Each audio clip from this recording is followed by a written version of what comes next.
tinfoil hat. Oh, what the fuck are you guys even talking about? Global controls will have to be imposed, and a world governing body will be created to enforce them. Welcome to Tinfoil Hat. We go deep, homeboy. Aaron, open your mind. Drink from the fountain of knowledge. There's lizard people everywhere. That's some interdimensional shit. Wake up, Aaron. This is only the beginning. Dude, you just blew my mind. Are you ready to get your mind blown? Did you see that, Johnny, where the fighting, where the puck drops and everyone just drops their mitts and starts swinging on each other? Those teams hate each other, though, historically. Like, they've always thrown down. But, yeah, that was unprecedented. Like, you know, in the first 9 seconds or whatever, 3 fights.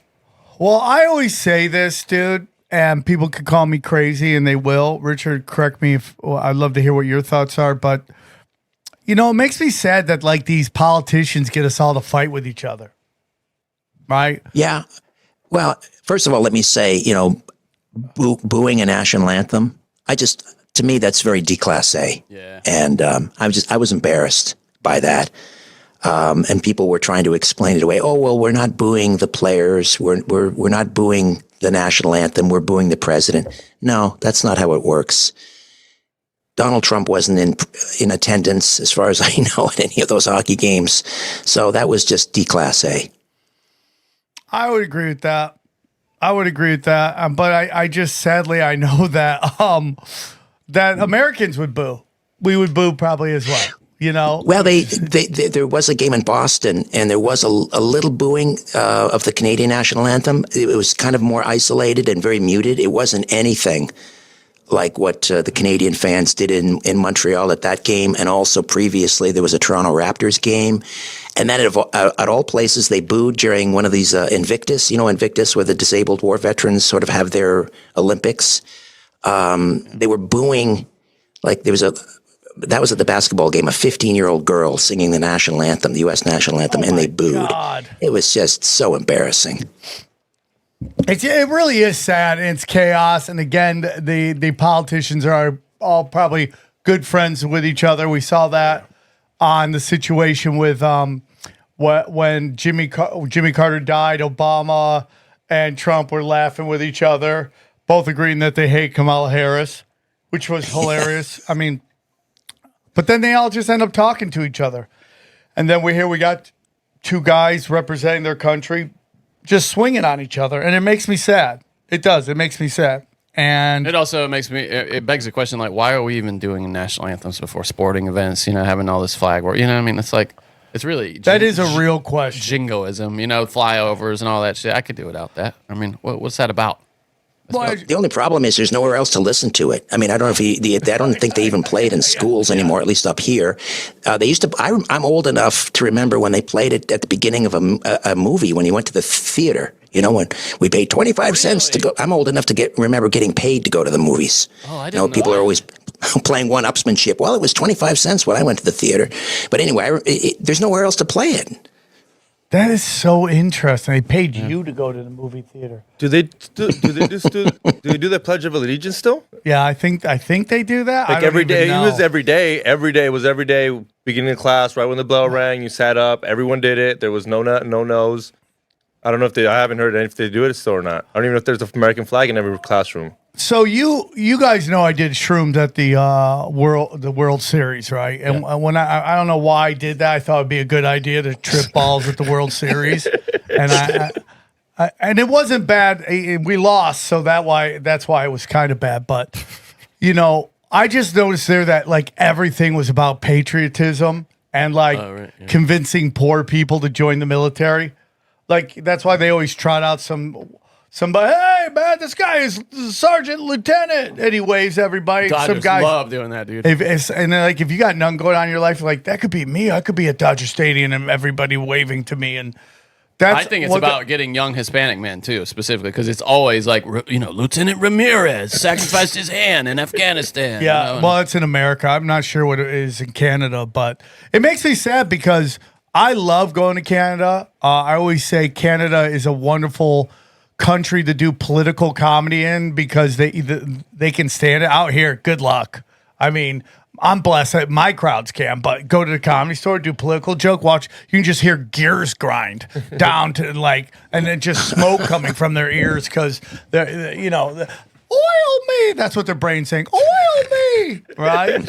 Oil can? Yeah. Oil can. Oil can. And it just makes me sad, dude. It just makes me sad. So all I know is we live in LA. We couldn't be farther from Canada. Maybe Florida is a little bit farther at the tip, but there was a big day down here and Trudeau was stepping down and it just seems like he's still there. And even the chick whose grandma was a Nazi, still there. They all stepped down, but they're still there. What's going on with that, Richard? Yeah, he's like a perspiration stain. You can't get out of a garment. He's officially stepping down once the new leader is elected, which will happen March 9th.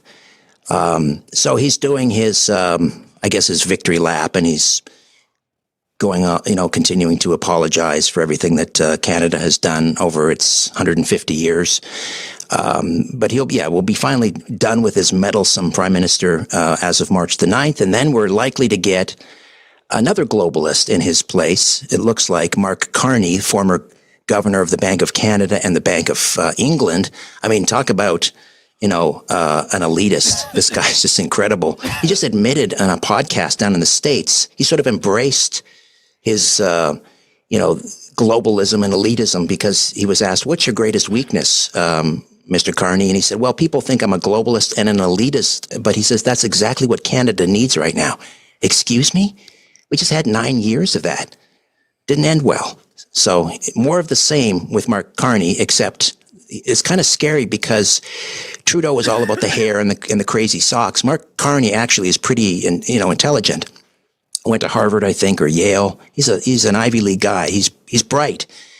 But he's just as woke and just as much a globalist as Mark Carney is, or as Justin Trudeau is. New boss, same as old boss. And sometimes, I don't know if this applies to Trudeau, but the devil almost. And what's going to happen now with a new guy in. And it's really sad. It's really sad to have watched what has happened in Canada because I've been touring in Canada for decades now, and it would always be amazing to go there and see everybody. And they're really, I used to joke about why would there be airport security in Canada? Because everyone loves Canada. It's like the koala bear of humanity. I don't know. I've never met anyone who's like, oh, these fucking Canadians, bro. They were always like, everyone loves Canadians. And you've never been in Toronto? Have you been to Toronto? No, never. Oh my God, you go there and they just have smoke shows for security. It's the craziest shit I've ever seen. They're drop dead gorgeous women pointing where you should go, and I'm like, what Toronto to me is everything that humanity is what humanity is possible of if you don't spend 50 cents on a dollar on your military. It really is a gorgeous city with gorgeous people. And it everyone's happy. I'm sure it's not perfect. I'm sure we could sit there and be like, oh, this problem. But it makes me sad to see what Trudeau has done to that country. And it really does, Richard, let you know that how powerless you can be. Everyone talks about revolution and fighting back, but it's really hard when the entire system is working against you. Is there any chance you raise a fuss up here and they freeze your bank accounts. That's how we do business up here. That's how they deal with dissidents up here in Canada. They freeze your bank accounts. That's crazy. Is there any chance of it being Pierre Poilievre? Is that? Yes. There's a very good chance that it'll be Pierre Poilievre, the Conservative Party. What's scary though is when Trudeau was before he announced his resignation, the Conservatives were up in the polls by 20, 25 points over the Liberals. Then is when Trudeau resigned and Mark Carney was being sort of foisted upon us. And it looks like he's just going to be sort of anointed and named Liberal leader. He'll be prime minister without being elected. That's how our system is kind of crazy. He won't have a seat in parliament. He's just some bureaucrat who will suddenly become the prime minister until the government falls and there will be an election There has to be one by October of this year. So now that Mark Carney is expected to be the leader, some polls have them sort of neck and neck. Some polls have the Conservatives slightly ahead.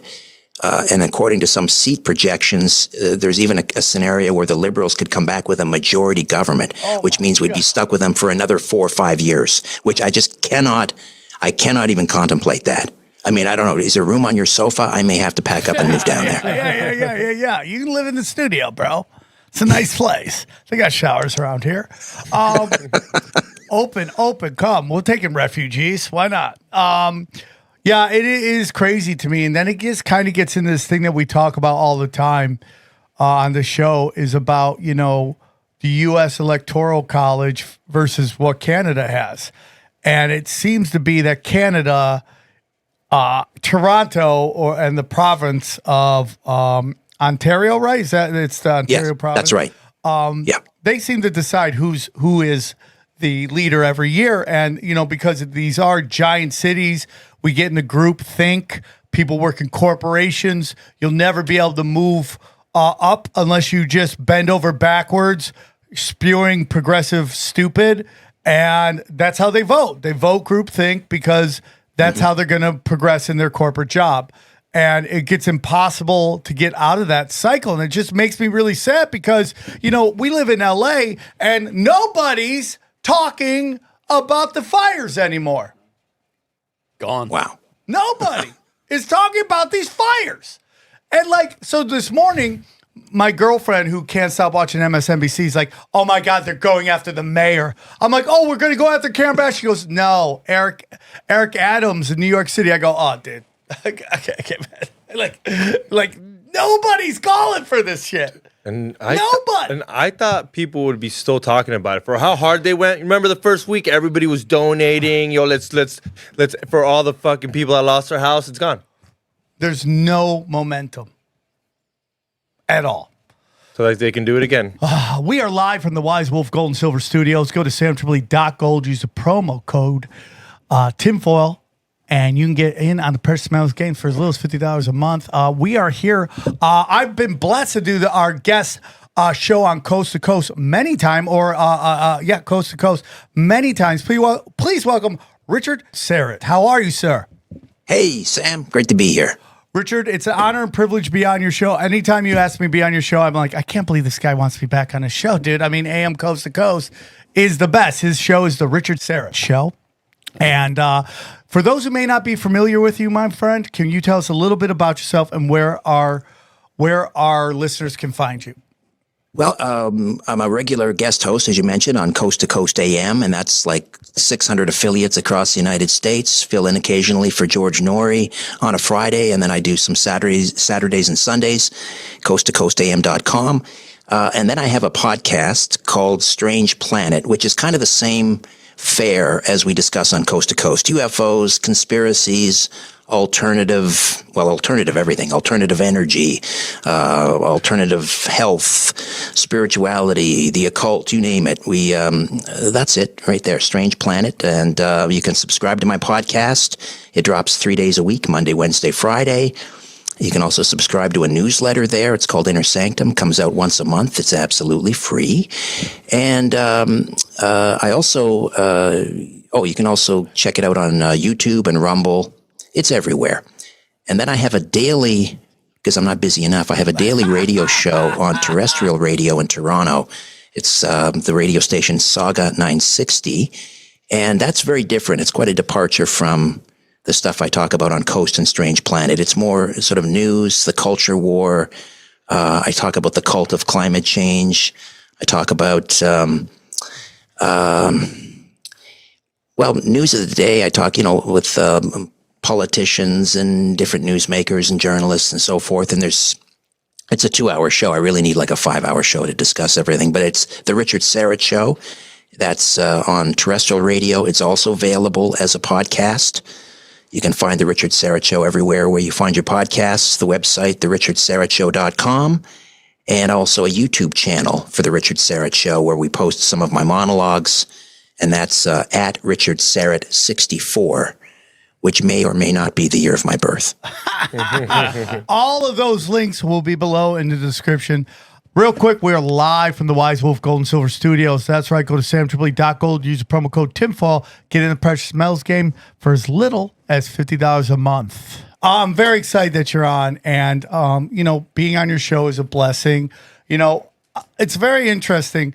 I hadn't listened to Art Bell very much when I was young. Maybe heard it, something here, a clip here and there. I'm obviously before YouTube and all that stuff. But I do the show, and I just the show started off with a guy named Eddie Bravo. He was the first episode, and I just wanted to let Eddie talk.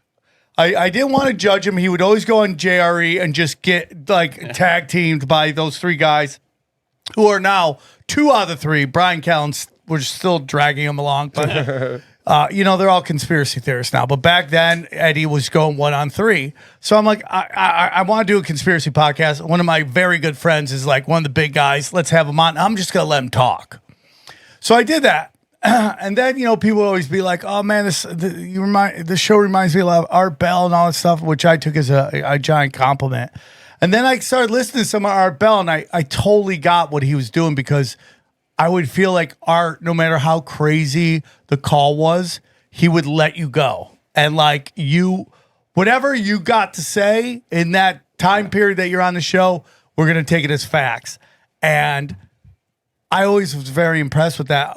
Did you listen to Art early on in your life? How did you come on to Coast? How did you get into the conspiracies? I listened to Art Bell faithfully in the starting around the early to mid 90s. And in fact, my future bride, we discovered later that this is something we had in common. So I was listening to Coast every night, hanging on every word Art said. And she was doing the same thing in her town. And anyway, that was kind of a commonality that we found out what we had. And then I was, at that same time, I was behind the scenes producing talk radio in Toronto. And they had a great program where they would promote talent from within. So I was given a weekend show in 2000. And at first I was trying to figure out, what am I going to talk about? And I really didn't know what I was doing. And it was failing miserably. And then we used to get a subscription to something called the Wireless Flash. It came in the mail once a week or a couple of times a week, and it had guest suggestions, people that you could book, and the name of the producer was right there. They made it very easy. And there was some guy that was hunting the Loch Ness Monster. And I thought, okay, I'll try this. And I had this person on, and it was just like the lines were going crazy on the phones. And this was, again, early 2000. And that just sort of changed the trajectory of the show. I thought, well, maybe I should be doing more of this. And it just gradually took over. And then a year later, of course, with 9/11, that just took over the show entirely. And every Sunday, that's all I talked about was 9/11. I think I was probably one of the first people on the radio in Canada, and maybe in the mainstream media in Canada, sort of pulling at a lot of those crazy, loose threads, like, hey, why did they find this passport at the foot of the World Trade Center towers? It's in pristine condition. And this is the hijacker. This is the guy. How does that happen? Meanwhile, everyone else was maybe understandably sort of rally around the flag and let's get into Afghanistan and kill those bastards. I was just, wait a minute. There's some crazy shit happening here nobody's talking about. And that took over the show. Wow. And then, Coast to Coast was, my wife's I call her the mighty Aphrodite, my lovely Greek wife. She found out that the vice president at Premier Radio Networks, which owned Coast, and they also had the Rush Limbaugh show and all that. She found out that the vice president of Talk at Premier was from Montreal, so a fellow Canuck. And she said, let's send him a package, and maybe you can get on as a guest host. And I thought, oh, that's crazy. Who the hell am I? A couple weeks later, I got a phone call from this guy. George Norrie is taking his daughter out for birthday dinner on next Friday. Would you like to fill in for him? It's like, whoa. It's like, I felt like I'd been, riding the buses and the miners for my career up until that point. This was 2009, and now I get a call up for the Yankees. So, I was walking on air. So I did one show in 2009. Didn't hit it out of the park. It was a serviceable 4 hours of radio, I thought, for my first time. Didn't get a call back for 5 years. And then the executive producer, Lisa Lyon, called me in 2014, January. I remember it. You know, just driving up Bayview Avenue here in Thornhill, called and said, how would you like to do sort of a regular weekend gig on Coast? And I've been doing that for the last 11 years. And it's such an honor. It has such a legacy and such a reach. It's an amazing platform, reaching millions of people every night. It's, I just love it. Well, it's a blessing, and you're really great at it. Do you think you were predestined to do radio with your voice? Like, could you see you doing anything else with such a beautiful radio voice you have? And by the way, you have a face for TV too. You know, mostly they say, well, I don't know about that. Come on, buddy. You're a good looking man. Well, thank you. The voice, I don't know. You know, maybe I'm alone with my voice too often or too much time. Sometimes I get sick of my voice. I sound like Tom Waits after eating, like, I don't know, sandpaper or something. But I guess some people find it not that objectionable, so it served me well. No, going through high school, I just grew up watching The Tonight Show, or actually listening to The Tonight Show through my parents' bedroom door. I had the bedroom next to theirs. And, I was supposed to be in bed by that time, but I listened and I fell asleep listening to Johnny Carson. That was my childhood. So, and I remember getting my first transistor radio, a little red transistor radio, and listening to the 75 and 76 World Series, my Cincinnati Reds on that transistor radio. So I guess I always had, as far back as I can remember, a love for the medium. Radio more than television. It was always more like romantic than television. So I guess in a sense, somewhere deep inside my soul, I don't know if I would use the word destined, but I think I chose correctly. Well, I think you did too, and it's always a pleasure to talk to you. You're a wonderful interviewer, and I'm glad you're on the show, and we're blessed. As we, kind of get back to Canada, this guy's coming in. The situation with Trudeau is, we've been talking on this show about how Trudeau and Gavin Newsom are the same guy. They're just incredibly charismatic, good-looking guys that make progressive females' panties drop, and they can do no wrong. They could do no wrong. And just the craziness. And, for me, I don't think anything happens by accident. I'm not saying they can't make mistakes, but when you're gaslighting Canadian patriots for demanding the right to live their life not under draconian laws of COVID, and you call them Nazis, and then you invite an actual Nazi to your government building where you guys what do you call your Parliament or House of Commons? Yeah, your House of Commons. I mean, it's shocking to me. Is there any way that wasn't done on purpose for maximum emotional damage? Well, no, I think I would chalk that one up to just stupidity. Nobody in the PMO or the Prime Minister's office properly vetted this person. That one I just chalk up to pure incompetence. But the thing about the left, and I draw a distinction between the left, even though the Liberal Party is left, it wasn't always very, radically left. The Liberal Party in Canada used to be sort of pretty centrist, right down the middle of the road. That's why they've sort of been known as the natural governing party of Canada, and they've governed the country for most of its 150 years. But the thing about the left and the Liberals around 2015, maybe 2013, just before Trudeau took over as leader, as your great Senator John Kennedy from Louisiana likes to say, like they're 10 exits past crazy now. And they are so far left. But the thing about the left is they are just, you have to admire this in a way. They're just so audacious and unabashed. Like they will lie right to your face Like, imagine, waking up, you hear a noise downstairs, you flick on the lights, and there's someone with their hand in the cookie jar, and they're eating the cookie right in front of you, and you say, "Hey, you're stealing my cookie." And while they're eating it, looking at you, no, I'm not. No, I'm not. Yeah. That's what, and Bill Clinton was good at that too, right? He used to do that. Like, he could lie right to your face. Yeah. And almost convince you, like, well, I guess I am seeing things. I must be crazy. But they're so good at that. I don't know how they do it. It's some kind of, I don't know, magic. It's data. It's data over time.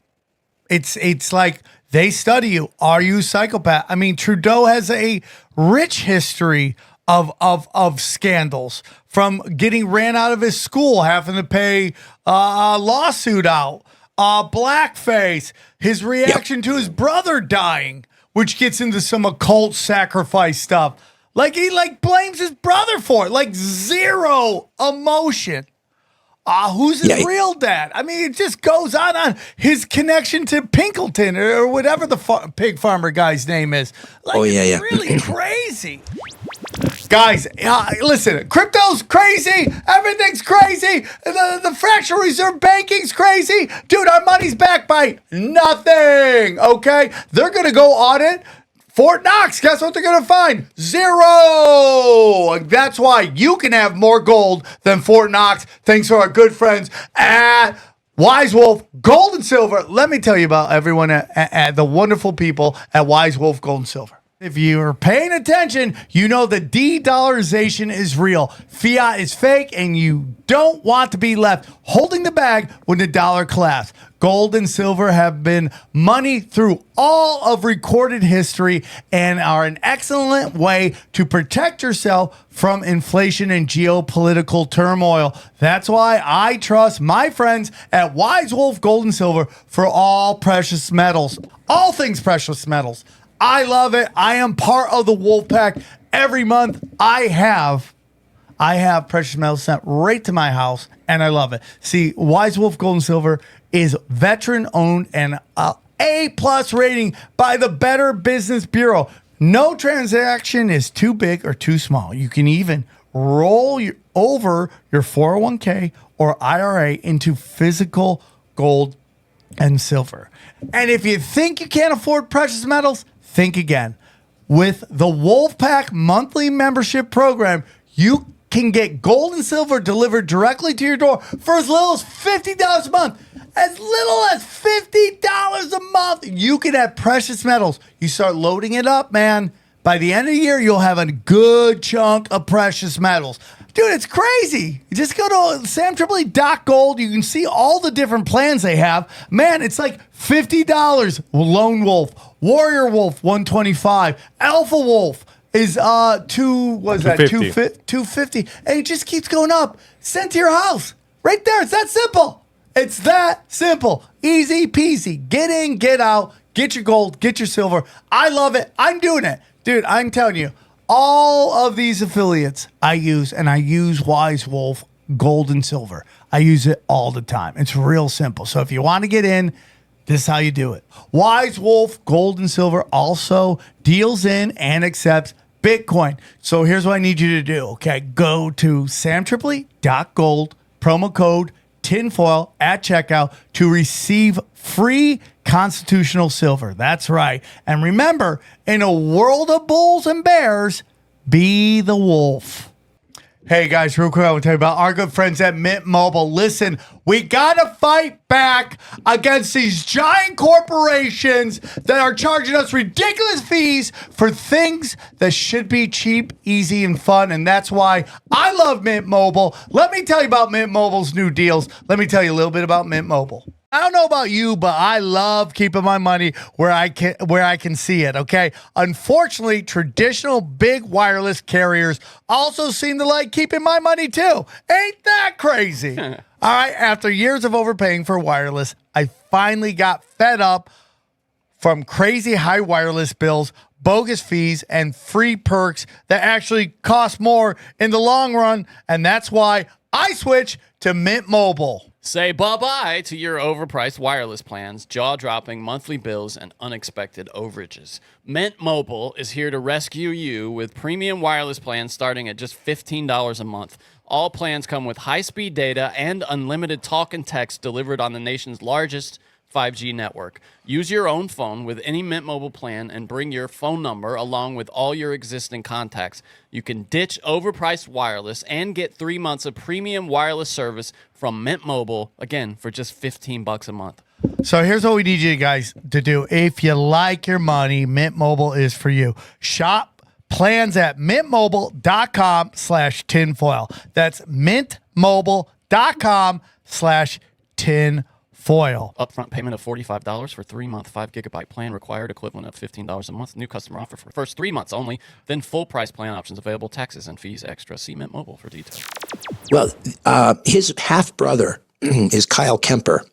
Margaret Trudeau remarried after divorcing Pierre Trudeau, and excuse me. And I've had Kyle Kemper on the program a number of times. And recently, Kyle Kemper, who lives down in Florida now, very outspoken about his brother. He believes he's being controlled. But he had this very cryptic, maybe not so cryptic, post on social media recently when he started talking about, imagine going to a white party. I guess referencing P. Diddy, right? Imagine going to a white party and maybe taking a sip of a drink that you weren't supposed to. And then all of a sudden you find yourself doing some very bizarre things, only to discover that it was all captured on camera. Now imagine you're a politician, and now the people that are in possession of this video are telling you what to do. He was referencing his brother. I don't think there was any question about that. So I got to get Kyle Kemper back on the program and see if I can get him to reveal a little bit more. But he seems to firmly believe that Trudeau, he's like a Manchurian candidate. I mean, it explains a lot of the things that he does. It's like, you look at the mess this country's in. It's like, I couldn't do a better job of destroying this country if I were doing it on purpose. And I think maybe he is. Yeah, I think they are being led by barbarians. And I talk about that in LA. We have allowed the barbarians in. While we all focus on Washington, D.C., we allow Karen Bass to get elected in a very shady way over the guy that she's running, Rick Caruso. Rick Caruso. I mean, I felt momentum for Rick Caruso, and then all of a sudden you pulled it out, and you're like, how did that just happen? We let the barbarians in. And when you're constantly, especially when you're dealing with progressives, their whole ideology is the theory of things, the theory of hate. They're constantly fighting shadows in the cave. And still to this day, if you listen to MSNBC, this is theoretically what could happen instead of what is happening. Oh, $4 trillion. We just found out $4 trillion was sent out. We don't know where it went. We can't find out where they sent it. We don't care about that. What about the fact that, Trump may become the last emperor? That is to people who have a ton of money, and I guarantee you that the MSNBC crowd is affluent. They're rich. Yeah, it's like, leave these corrupt agencies that are stealing taxpayers' money alone. Yeah, 100%. And it's like, again, complaining about everything's too expensive in California. Gas is too expensive. Crime is out of control. Drug abuse out of control. Homelessness out of control. Does not matter. Keep voting in the barbarians. Keep voting in, like when we study how Gavin Newsom, his last election, no one can tell me the Republican he ran against. I ask Republicans, what is that dude's name? Nobody knows his name. Was the worst ran campaign I've ever seen, to the point you got to go, did he throw the game?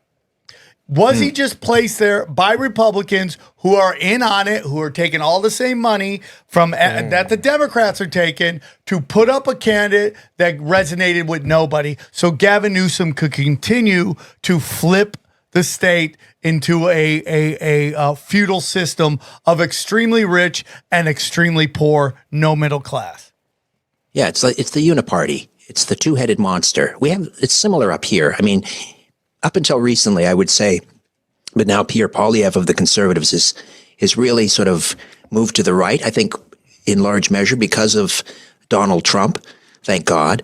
I mean, and we see the rise of the populist right in Europe as well. So Poilievre is moving a little bit further right. He's being forced to, taking tougher stands on immigration and so forth.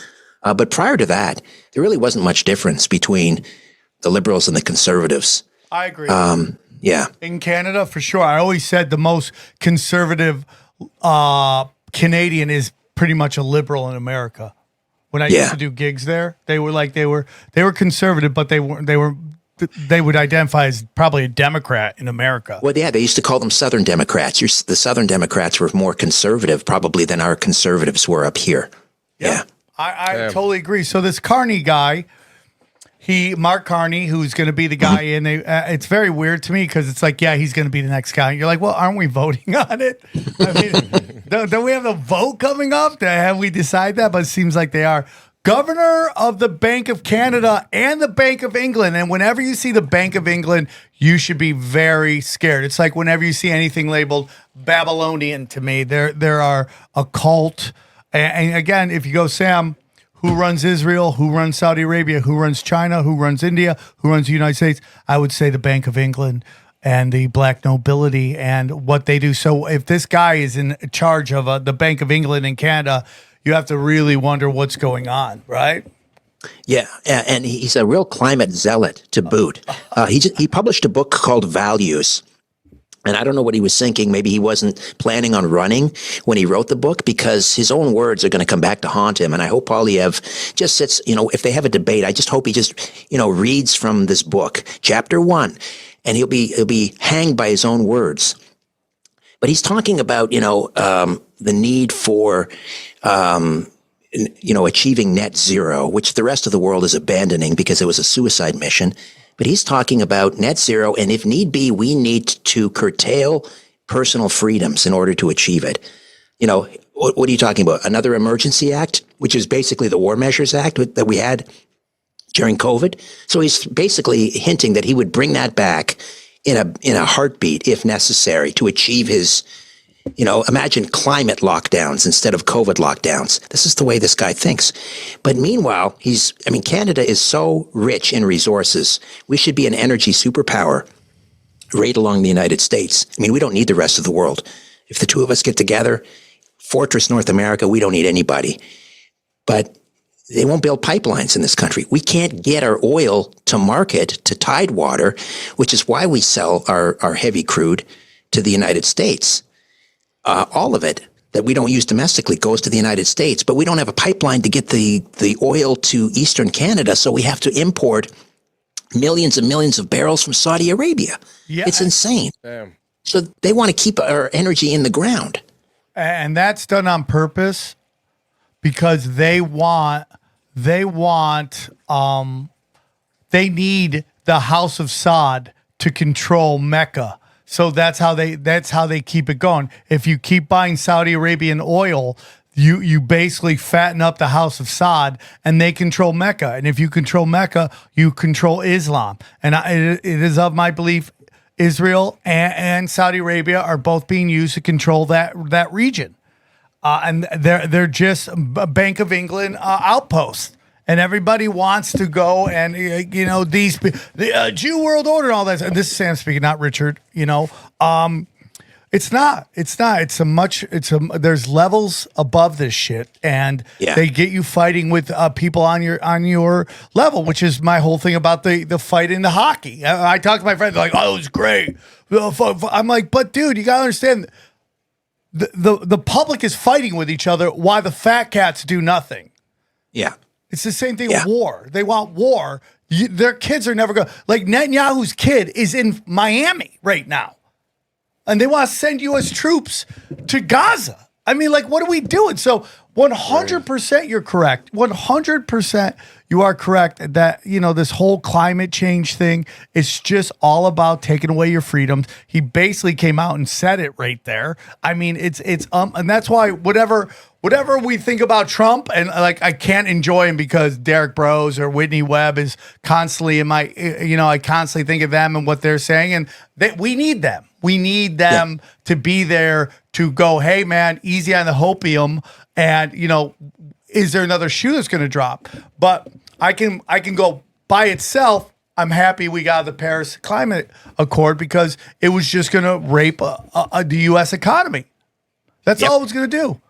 Yeah. Well, meanwhile, getting back to Mark Carney for a second, while he wants net zero for Canada and he doesn't want us to build pipelines and he wants a carbon tax on everything, he was the CEO of Brookfield Asset Management up until January. He resigned, and he has deferred shares and stock options. And Brookfield Asset Management, they own pipelines in other parts of the world. So he's fine building pipelines somewhere else. They own a huge coal port. It's called Dalrymple in Australia. They ship billions of tons of coal. It's metallurgical coal. This is the dirty coal that's used in the production of steel. They ship that to China. Brookfield Asset Management does. So they own that. He's denying Canada the benefit, our birthright to use our resources. We should be the richest country in the world. Yeah. We have native reserves here that don't have proper drinking water in 2025. Never mind drinking water. We should have hot and cold running champagne in this country. We're so rich. Yeah, dude. I'm with you. Same thing with America. I talk about it all the time, dude. This should be Dubai. This should be futuristic cities. We should all be driving futuristic cars. We have more oil than Saudi Arabia. Dude, Izon just got back from Japan, and you won't talk about the technology in the toilets, let alone. Yeah. He's like, you're not like a prisoner where you have to take a shit between two holes and you can hand someone over there. It's like, it feels privacy. It feels nice. There's no... The Japanese get it. They just can't stop. They won't have sex. That's the only problem with the Japanese. Like, they're too busy, like, watching anime. Nobody's hitting it. Masturbating furiously. Because they have those machines, right? They're horny. They just are at home masturbating alone. It just makes you wonder how awful Japanese feminists must be that nobody wants to hit it. They're like, oh, you're annoying. Let me just hook up with this anime robot. It's crazy to me, but you're totally right. And it's interesting to me because I see some of your notes and like Carney's connection. Well, he has a sister-in-law who's friends with Ghislaine Maxwell. He's hobnobbing with Prince Andrew. I mean, it just seems like it's a small club and we ain't in it, right? I mean, that's it's like these guys are sent down from central casting. I mean, it's so predictable that he would be in photos with Ghislaine Maxwell. The thing is, I get the sense that because he's also on the board at the World Economic Forum. He's on the board of directors on the WEF. So is Chrystia Freeland, who was our deputy prime minister, finance minister. She's running against Carney for the liberal leadership. But it's almost like someone at Davos basically tapped Justin on the shoulder and said, your time is up. The people hate you. We're swapping you out. We're bringing in a middle manager. In you go. He's going to the bullpen here. Klaus Schwab is going to the bullpen, and he asks for the righty. Yep. Mark Carney, you're in the game. That's what it feels like and smells like to me. I agree with you. I think you can see that with Bill Gates. I think Bill Gates' brand is dead, and you have these other guys stepping up. What's his name we talked about from Oracle? Oh, Larry Ellison. Larry Ellison, and then Sam Altman. Is that his name? Altman, yeah. Altman, yeah. I mean, they seem to be the new billionaire class who have very shady vibes. Peter Thiel, too. He's kind of an old school carryover, but yeah, I think he's in there. Yeah, but he doesn't seem to be out in front like those guys are, even though, I mean, maybe, again, Peter Thiel, I don't want to get, I'm not... why don't you call him out? I'm totally calling him out. Anybody who looks like he's constantly sweating all the time, like is shady. I mean, he always looked like he just did something shady and he thinks he's about to get discovered. Does he not have that vibe? Like, totally, yeah. Right? Like, did you guys see what I just did? Please say no. Yeah. Richard, it's very interesting because there is a lot of dark occult history of Canada that, has come to light to me over the last couple of years because, again, I used to go to Canada all the time. My grandparents lived in Niagara Falls, so I'd go to Canada, and it was just like Niagara Falls, the United States, looks like a third world country compared to Niagara Falls, Canada. It's like it's night and day. I went to my first strip bar there, and I telling the girl, like, why are you doing this? You're too beautiful. You know, I was being Captain Save-A-Ho at 18. You know, just enjoy the ride, kid. You know. But I used to have this like romantic view of Canadians, and you know, over time I've heard very, you know, just like our politicians, dark stuff. One of the big stories is the famous Queen Elizabeth with the Indigenous children story. Do you know that story? No. I mean, I know I've been following a lot about the residential school issue and supposedly discovery of mass graves, which. Well, that's another discussion, but they have yet to find a body. It's it's become the indigenous industry, unfortunately. But tell me more about the Queen and. The Queen got found guilty in a world court maybe you know this about the disappearance of 10 indigenous. What do you call them? Indigenous or natives or? What are they called in Canada? I know there's a specific First Nations. I don't know what day of the week is it. It seems to change. It's hard to keep up, but it's First Nations, Indigenous. Yeah, First Indigenous Nations people, and 10 kids disappeared, and she was actually found guilty in a court of law. And the story is that somebody in Britain tried to arrest her, and he was taken, thrown in a mental hospital, and put in like a permanent coma. Wow. I don't know that story, but I'm not a huge fan of the monarchy. There's a great line about the difference between Canada and the United States. There's a comedian up here, Hart Pomerantz. His brother created Cheers, the TV show Cheers. Anyway, Hart used to say the difference between Americans and Canadians is you shot your parents, we still send money home. Talking about the monarchy. But I don't know. I do like the sort of the pomp and circumstance, but I don't know that story. But I'll tell you, you know, back in 2021, there was this report came out. We had residential schools. I think you had some in the United States as well, where, you know, young Indigenous people were sent. Most of them were day schools. And, you know, maybe they weren't the greatest places, all of them. Some of them were fine. Others maybe not so good. Listen, I know kids that went to public school that were, you know, abused by their teachers. It's just one of the sad realities of life. In any institution, you're going to have good and you're going to have bad. And of course, they had tuberculosis outbreaks in those schools. Actually, the children, you probably contracted it on the reservation. They brought it into the school. They're in close quarters. A lot of children died. Somehow that morphed into Catholic priests and nuns were strangling Indigenous children in their sleep and then chucking them into mass graves in the middle of the night. I kid you not. This is the narrative. And of course, Justin Trudeau lapped that up and he went on this apology tour. And then this created this Indigenous industry where they were, you know, giving them millions and millions and millions of dollars. And some of that money was supposed to be spent on actually exhuming or doing an excavation, a forensic excavation of these supposed burial sites. Not a dime was spent on that. Not a shovel went into the ground. Instead, they spent millions of dollars hiring a PR firm, building a museum. Nothing, you know, there's no attempt at trying to arrive at the truth. And the fact is, there's nobody unaccounted for. I mean, yes, Indigenous people go missing. They're murdered. But that didn't happen. And me saying this, they're talking about making a law. They call it residential school denial, like Holocaust denial up here in Canada. The Liberals were talking about that. So me suggesting that maybe we look at the evidence and that maybe we didn't, or, you know, Catholic priests didn't strangle children and throw them into into an open pit in the middle of the night. Me suggesting that, you know, could put me in jail. That's how crazy things are up here. I think that's absolutely insanity. I mean, we have anti-Semitism laws coming, and it's absolutely crazy to me. Yeah. And that.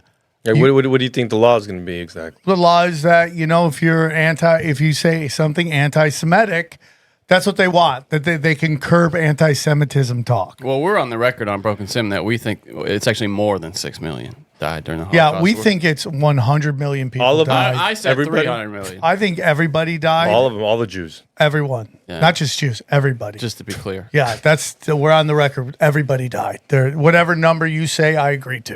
At times it times 2. Times that by 2. It's like when chicks give you their body count, you add a 0. That's how I believe. And that same thing with the Holocaust. But they want to do it. And it's just like, watch yourself, dude. Watch yourself. You get a Streisand effect. You're actually going to make people look into it more. Yep. And people are going to start questioning stuff. But it goes, if I talk about something, right? It's like I do it on the internet all the time.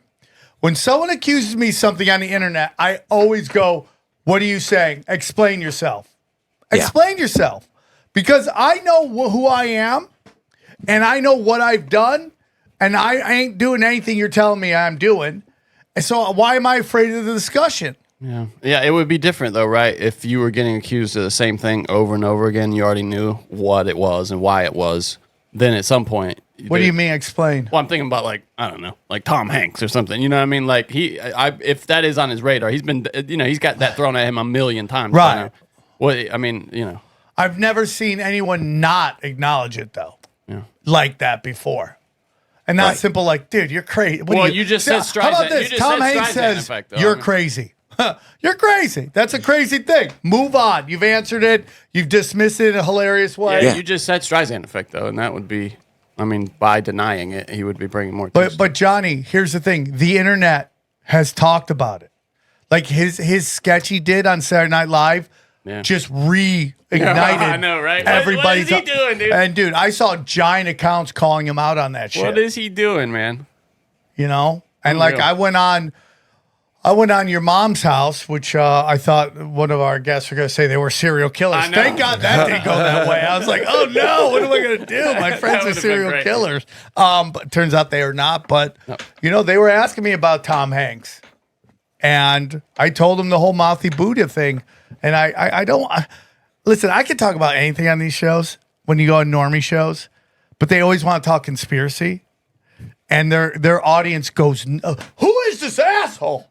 Who's this crazy guy? And I'm like, okay, dude, I get it. Come talk to me in 6 months. Come talk to me in 2 years. You'll know exactly what I'm talking about. And it's just kind of crazy, right? And it makes me sad that when they say we don't want you talking about it, that says to me there's something they're hiding. Hey guys, real quick, I'll tell you about our good friend at True Work. Listen, look at this hoodie. Nice. Fire, light, fashionable. Feels good. That's all True Work does. Let me tell you a little bit about True Work. I love my hoodie. It's the best. Let me tell you about True Work. True Work is hell-bent on creating a more technically high-performing workwear in the world, okay? True Work's story begins in the Colorado mountains where a trade worker knew there had to be a better solution than the wet, heavy gear that was weighing him down. True Work was born. Bang, bang, pow. Every True Work product is engineered for maximum comfort, protection, and efficiency with a minimal bulk and extra weight. I'm all about that, okay? Denim and cotton canvases haven't changed much over the last 200 years. True Work upgrades traditional classics by using the same fabrics worn by elite outdoor athletes, okay? Soft, stretchy, sweat wicking, soft shell work pants are the major upgrade over wet, heavy jeans. Let's go. Wind and waterproof shells use intelligently placed insulation for streamlined warmth that lets you stay mobile and agile, okay? Like in the streets. Okay, that's what we're talking about here. True Work has over 50,000 five-star reviews and countless stories from trade pros in every state and every job across the country. So upgrade to True Work for a major change in the way you work, okay? True Work helps you be your best when your best matters most. Check out the full lineup and get 15% off your first order at truework.com/tinfoil. That's 15% off at TRUEWERK.com/tinfoil. And we thank True Work for sponsoring the show. Well, it's what I've said about flat Earth. When they take flat Earth off of YouTube, I'm like, if it's so dumb, you'd leave it on there. If someone came out with something to yeah, that. if someone put like the Earth's a cat, you wouldn't delete it. You'd be like, yeah, okay, whatever, moron. The totally Earth's a right. cat. What if we saw Earth is a cat? Let's do it. Richard, any thoughts on Earth being a cat? Are you in that? Are you in that cat? But you were going to say something about them. I felt like you were about to about. Well, it just reminded me on Coast to Coast. And we talk to supposed alien abductees and people who, saw Bigfoot, or I don't know, kind of do a mashup. Someone who believes that Bigfoot shot Kennedy. I don't know. You name it. We take on all comers. But I had this guy on Coast, and I've had him on my podcast, Ashton Forbes. And I don't know if you've been following the whole Malaysian airline MH370 disappearance. Yes. And Ashton Forbes talks about this leaked video that shows these orbs, satellite video and drone video of this airliner. It seems to be MH370. And these orbs are spinning around it. And then all of a sudden it just vanishes. And so, he believes that this is kind of some secret space technology. And he's had, naval engineers talking to them about it, and they say, yeah, the technology is possible. Basically they disappeared MH370 into a wormhole or teleported it to what's that secret base in the South Pacific? Diego Garcia. Yeah, I've been there. It's a weird island. You're like, how did you even discover this island? What were you? You went to Diego Garcia? Yeah, we did. When I was doing USOs. Oh wow. And it's all just Filipino cover bands. That's all it is, all over the place. That's fascinating. Did they do Freebird? Oh yeah, all the time. I'd pay cash money to see that. Yeah. No, but so I had Ashton Forbes on Coast talking about this, and all of a sudden these people started piling on. This guy's been discredited. How can you talk to him? Why would you put him on Coast? And I said, excuse me, this is the program that talks about, did Bigfoot shoot Kennedy? You didn't come after me for that. Now all of a sudden, we're talking about secret space technology, 0-point energy, and it's like, whoa, the blowback was incredible. It's fascinating too. I guess we might have him on at some point, right? Yeah. Because Chem.com, you remember Chem.com? Yeah. Oh yeah. He put out a bounty saying if anybody could discredit this video, we'll pay you. And then a couple of people came forward saying that they were responsible for the original assets used to create the video. And a guy proved that he was in the area and took the photo of the sky or the video of the sky that was used in it out of his window in an airplane on the way from Japan. He was they discredited. Is that what you're saying? Well, but now I still like to interview him. And Ashton Forbes was on it with Kim.com when this happened, when they were interviewing this guy, and for a time he accepted that. It was like, okay, it's discredited, I think. But then he's now kind of reversed that and said, no, it could not possibly have been that video for a number of reasons I don't quite understand. But it's fascinating to go dive into it because if they are discrediting him, it's very professional. It's a very professional job that's being done of it. I'm still have my doubts about the discrediting. I think I'd like to talk to him. I would too. Yeah, of course. Yeah. I think it's important to have everybody on. So I want to get on a couple things with you. The big talk is Canada being the 51st state.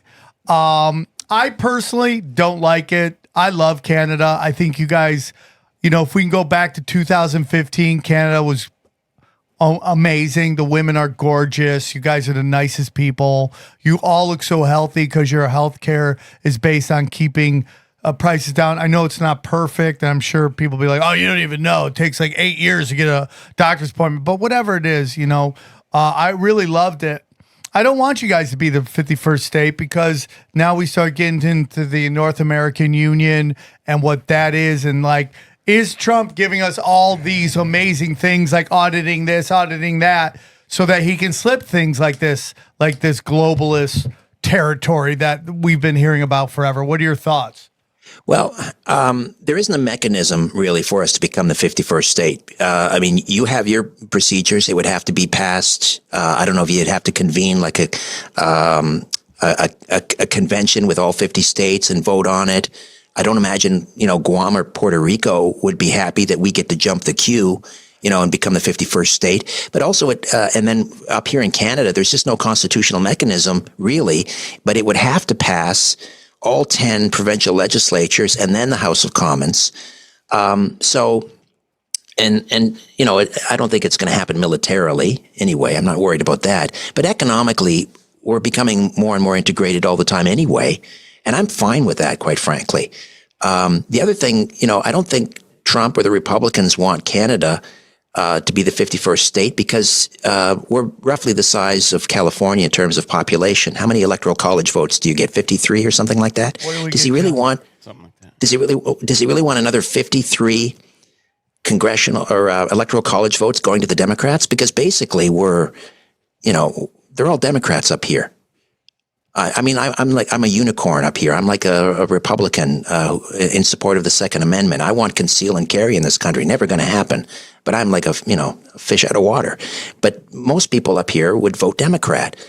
And I don't think you want 53 electoral college votes locked in for the Democrats every year or every 4 years. So, but economic integration has been happening since like 1965. That's when we had the Auto Pact. And then there was, the North American Free Trade Agreement. There was some big conference out in Vancouver where some of the big mucky mucks were discussing a common currency called the Amero. Do you remember that? Yes. Yeah. Yeah. I forgot all about that. Wow. Big time. Yeah. Just like the euro. Yeah. And then there's then they had these meetings with the Prime Minister and the President of Mexico and the U.S. President. I think it was called the Security and Prosperity Partnership. Again, they were talking about more integration. And I believe in the nation state because, you've got your own problems. We have our problems. Ottawa is our capital. It's distant enough. They're not responsive to our needs. I can't imagine having like another layer and having to go to Washington. Yeah.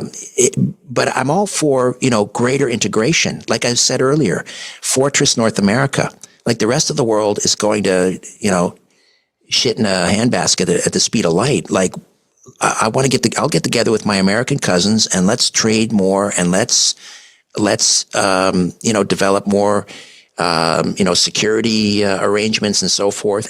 But we have to carry more of our own weight. Trump is right about that. I mean, we've been basically, hanging on to your coattails in terms of our defense. And we need to spend a lot more on that. And Pierre Poilievre wants to build a big military installation up in the Arctic. So he's talking about beefing things up. I mean, I would love for us to produce our own fighter aircraft again, like we did in the 60s. The Avro Arrow was state of the art. We need to bring that back. We need to build our own ships and we need to be on a war footing. Because let's face it, we're really already at war with China. They declared war on North America back in the late 80s. Now it's not kinetic warfare. That's the last thing they want. But it's cyber warfare, and it's kind of like the reverse opium wars. Now they're flooding North America with fentanyl. 100,000 dead Americans every year. That's like a Vietnam era event every year. That's war. Yeah, it is war. And I like what you're saying, dude. I mean, being open-minded, Richard, to working together more. Again, there's a lot of things that Trump is talking about that I'm not against at all, which is like this kind of pulling back from being everywhere all the time, policing the world, let people police themselves. I mean, it's just the way it is. We don't need to have bases everywhere. We don't need that base everywhere when we're being invaded from our borders. We don't. Yeah. But you really think they'd take a base back? I do. I think he's totally ready to do that. I think, when you start looking at dude, these audits, whatever you believe, and I think part of it is you audit everything. Everyone sees all the corruption. These institutions that have been a bedrock of our government, good or bad, the Fed, IRS, FEMA, all these, you start seeing that they're just money laundering organizations. They'll crumble. What replaces them? I do not know. Again, old boss, new boss, devil you know. But I do believe that's what's happening. They're showing us how bad these things are, so they do collapse, which I'm for. I'm for getting rid of corruption. There's no reason that we should have have our dollar worth 90% of what's worth before, so that corrupt people in Washington D.C. can line their pockets. I'm totally down with that. And I would love to see Canada again. I think part of the beauty of Canada is that you have been allowed to kind of live this kind of weird fantasy where you don't have to worry about spending all this money on your military.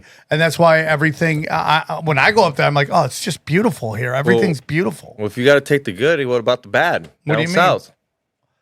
Well, Make it 52.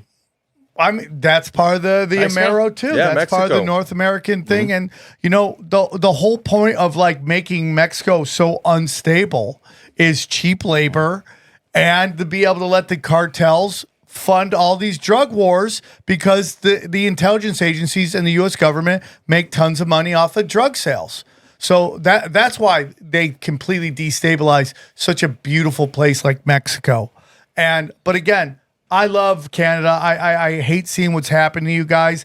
Now, before we get into the final thing I want to talk to you about, or at least get into the Macron stuff, is there was a discussion that they got you with, hey, dude, we just want you to register your guns, so we know who has the guns, and that's all we want to know. And now they're like, oh, we're rounding up the guns and we're shipping them to the Ukraine. Yeah. Insanity. Brilliant. Is that still happening? As far as I know, I haven't heard anything recently about that, but that was the plan. Yeah. It started off with a long gun or rifles, right? Hunting rifles and so forth. They wanted us to register those. It was called a long gun registry. And they spent billions and billions of dollars. And that was just a complete, bamboozle and white elephant. And it was the same with the handguns. They were going to do this buyback program. But they had to hire an agency, an outside agency, to go around confiscating people's guns. And nobody wanted the job. They even tried to get the post office, Canada Post, to press their people, into service to go confiscate guns. And their union said, no, not going to happen. So again, this has just been another complete fiasco. But then they banned the sale of new handguns in Canada. No, you couldn't bequeath a handgun to a family member. So what happened was, just before the bill passed and became law, all the gun enthusiasts, people that own handguns, went out and they bought every handgun available. So what they ended up happening was, now you've got, millions and millions of more handguns in the country, which I think is a good thing. I'm a big Second Amendment guy.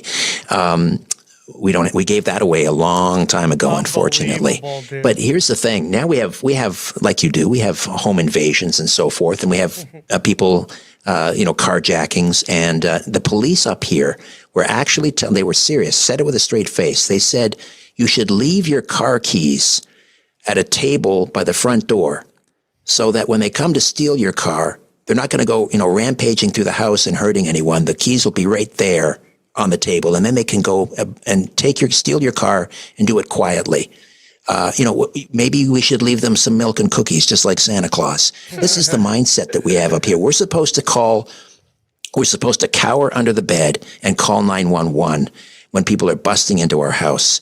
And I was just on the radio the other day advocating we need a castle law up here in Canada. My home is my castle, and I should be able to use lethal force if necessary to defend my property, more importantly, my family. And, occasionally it happens where someone will kill a home invader up here with their hunting rifle or whatever, and they get arrested. They get charged. Now, often they get off, but you've got that hanging over your head for a year or two, manslaughter or second-degree murder or whatever. It's the process is the punishment. You're going to get off in the end, but you go through hell up until that point. That is a big discussion, libertarianism, everybody having their own security. And I go, well, we've seen what happens when there's no law enforcement. Absolute chaos breaks out when people aren't afraid of going to jail.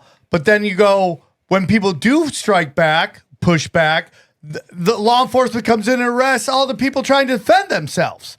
So, but if we get to this place where you're like, no law enforcement, everyone defend for themselves, is that better, Johnny? Well, but we've never actually tried that. What you're talking about is when temporarily they have pulled law enforcement back. what you're proposing. I'm not against what libertarians would propose is a new system, which would take a while for people to establish and organize these private security. So that it's never been given a real shot here. I mean, except in the days of the old West, when you'd hire, people to go out with you, but not in a real way in modern times. No. In a weird way, would it be like insurance? Like I have to mandatory have this type of security, and then I have to. I mean, it's mandatory. I don't. Well, it'd be for the neighborhood. Or for the neighborhood, or like an something. HOA or something like that. Yeah, I could see that. And then everyone has their different ones. You can pick, hey, I want this security. This one's better than this one. This one shows up faster than the other one. Yeah, and then you could fire them when they don't do their job. Yeah, exactly. I mean, you see it, dude. I mean, we're in a neighborhood right here where the Orthodox have their own local security because they don't trust the LAPD to serve the community right. I mean, we see them driving around all the time. Not against it. Yeah. So, I want to move on to, we got a couple more subjects I saw that I didn't see before. I'm excited to talk to you about. The big story right now is Candace Owens, who's gone completely off the reservation when it comes to the Daily Wire. I think she's doing great work. She's very brave because she doesn't care if she's called crazy. She just keeps bringing receipts. And I like it. And I think she's very brave. Beautiful. For doing what she's doing. It's, it's like, there's this big movement to call Ian Carroll like controlled op because he won't call out Peter Thiel, right? And we all, again, PayPal mafia, there's a big talk that the reason they're getting rid of the CIA and the FBI is because they're just going to use Pelletier to monitor us. That may definitely be true as well. That could be true as well. And I'm against that, obviously. But, he's going, Ian Carroll goes after a lot of great people. I don't know why everybody's calling him a controlled op. He goes after everybody. Maybe he hasn't done a video on Peter Thiel yet because it just hasn't entered his universe yet. So, but she's really made her bones now on Bridget Macron, and what everyone knew with their eyes and their ears and the wisdom of their experiences told you that was a dude. Mm-hmm. And the big part of cultural Marxism it's like from 1984, to get you not to believe your eyes and your ears is I'm butchering the quote, but basically is their number one goal, the state. And I butchered that. I really butchered that. But that's really what it is. And, not to get too far off of this Macron thing, but that's kind of what USA did was fund everything that made you go, what the fuck is that? But that doesn't make any sense. But it was everywhere all the time. And here we are. Everyone's like, that's a dude. And you got yelled at, that you're insensitive, that she's, So what is your whole thoughts on that? Well, I heard Candace Owens talk about it on a podcast about a year ago, and it was just kind of a one-off. And now she's done a deep dive, and we're up to episode 6, I think. Yeah. And we watch every night on Rumble. Not every night. She alternates. Sometimes she's talking about Blake Lively and Ryan Reynolds, and then she's back to Macron. But you said bring the receipts. Absolutely.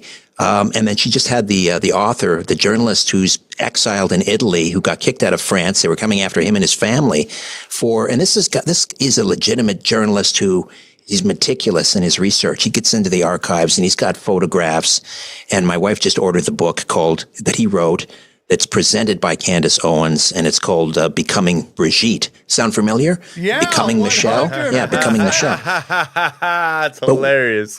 When you see the photograph, side-by-side photograph of Jean-Michel Trogneux, who is supposedly Brigitte's brother, but Brigitte is Jean-Michel Trogneux, right down to the mole on the cheek and this little thing under the mouth, there's no hiding it. Jean-Michel Trogneux transitioned, if we can use that word, into Brigitte Macron. And the thing is, even the French media now is, because, his time is up. He's got another 2 years and he's out, and it's going to be Marine Le Pen and the National Rally, I think they call the party. They may have changed the name. Anyway, he's on the outs. So there's not going to be any reason to protect him anymore. So even the press in France is admitting, yes, Brigitte was having a relationship with Emmanuel Macron when she was 39 and he was 14. Initially, they said, well, he was 17. Now they admit, yeah, he was 14. That's statutory rape. So he was being groomed by a guy, Jean-Michel Trudeau. He was 25 years older. And what do they call that? There's only a year left where charges could be laid. The statute of Yep. Yes. Thank you. Statute of limitations. That's up at the end of this year, I believe.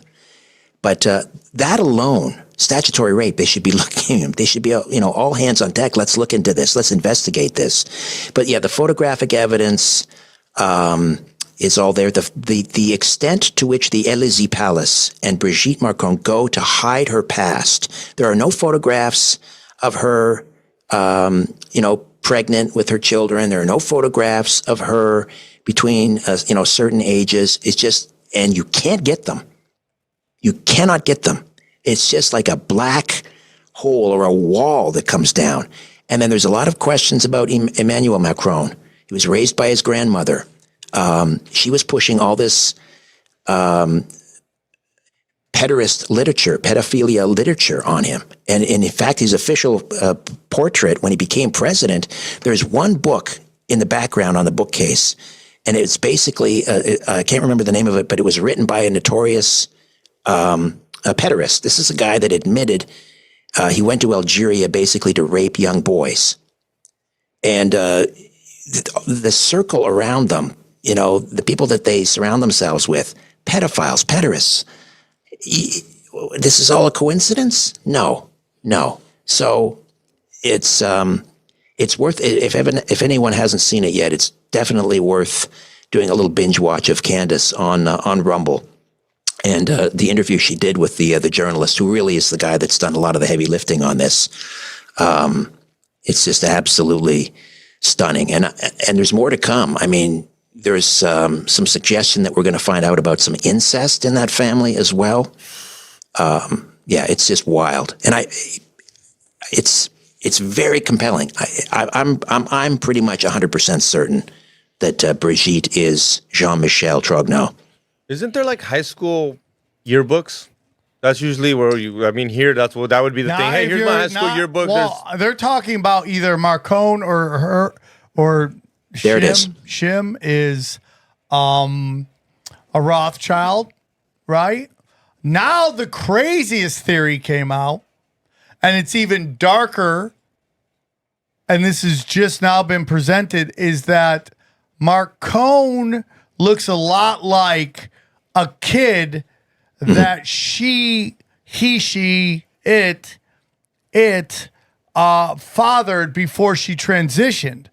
And now the running theory is it possible that she is actually his dad?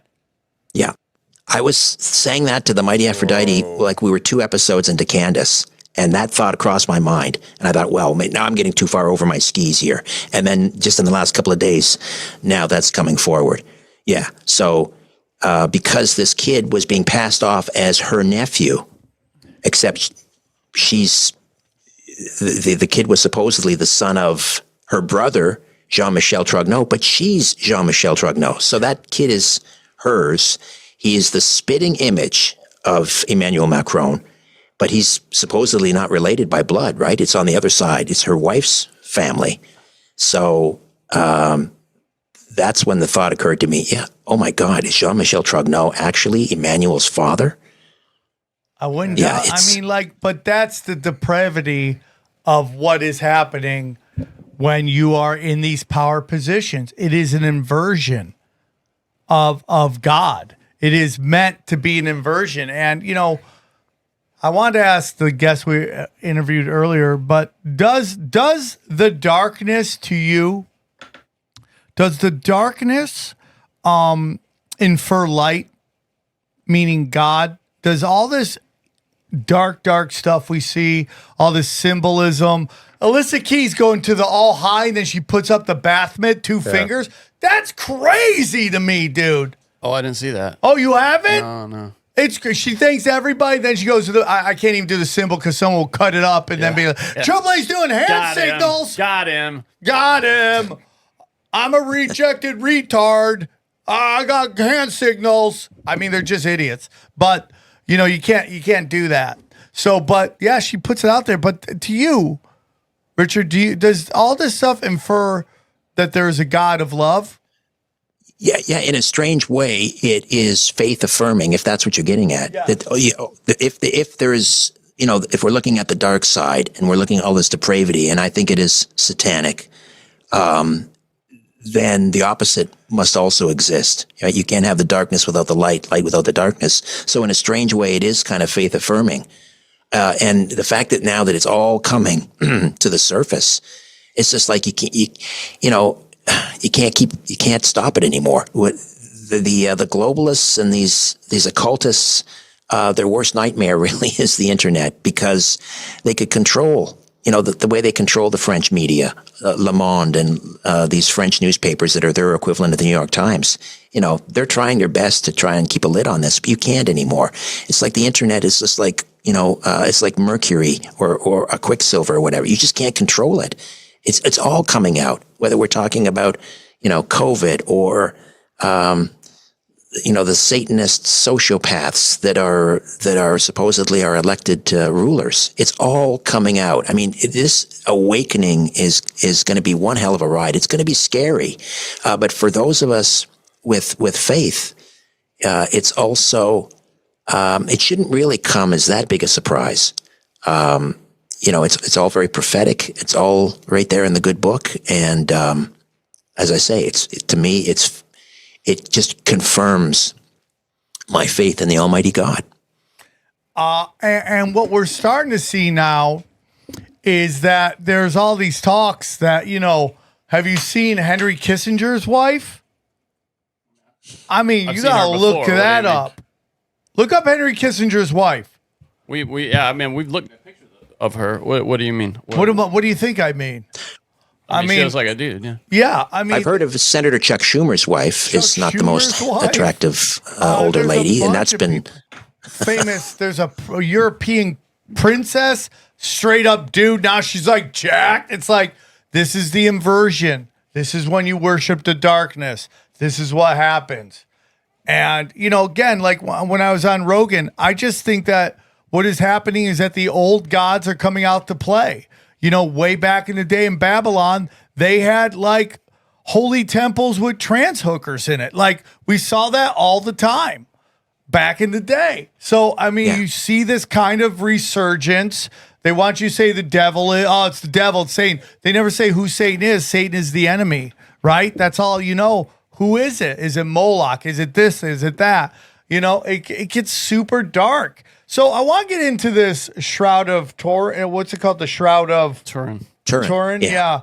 And because there's a big movement right now on the internet to say that Jesus never existed. Christianity is simply a method of control to, in a weird way, like Q, where it's like, patriots in control, just sit back, they're taking care of everything. What is your thoughts on Jesus, the Shroud of Turin? What are your thoughts on all that? There's more evidence, more written about Jesus, even outside of the Bible, confirming that he was an historical figure than there is written about Plato or Aristotle, first of all. So for people who question the existence of that's not even a serious historical question. Even serious history professors who have looked at the documents, maybe they don't believe in the divinity of Christ, but they'll say, no, Jesus was real. He was an actual person. In terms of the Shroud of Turin, this has been kind of a pet topic of mine for many, many years, and I've read probably a half a dozen books, and I've talked to everybody who's anybody in this field, and I won't say 100% certain, because to me that's maybe a little bit of that's hubris, but I genuinely, I think, believe that this is the authentic burial cloth of Jesus Christ, and it contains evidence of a resurrection event encoded into the cloth. And when you look at, to me, it all starts with this photographer. His name was Pia Seconda. Around 1898, he goes to see this linen cloth. It's about, for those that don't know, it's linen. It's about 14 and a half feet long and about 3 7 inches or 4 feet wide. And this was supposedly wrapped around Jesus after he was taken down from the cross and went into the tomb. And it has all these sort of obscure stains on it. And you really can't make out what it looks like. But when Seconda Pia decided to use a large format camera, remember those huge cameras, you see them like taking pictures of the Civil War? Yeah. He takes a picture of it because you really can't see what's on there, even if you stand back. But when he looked at the big negative plate out of that camera, large format negative plate, he sees a positive image. Now, why is that important? Well, for those of you who remember film cameras, you used to get like the negative. You would develop the film, and you would get a negative image on there. He got a positive image on his film plate, which means the image on the linen cloth is negative. It's a negative image. So for those people who think, oh, it's a forgery. Leonardo da Vinci did that. Oh, really?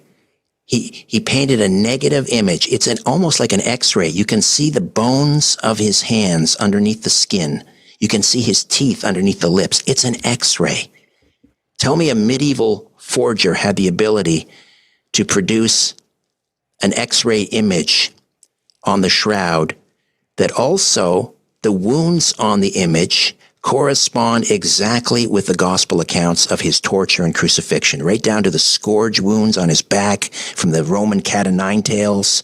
They even measured, those whips. They had those little lead pellets on them, and they were spaced on these leather straps. They've looked at Roman whips. They've measured the wounds. They're exact.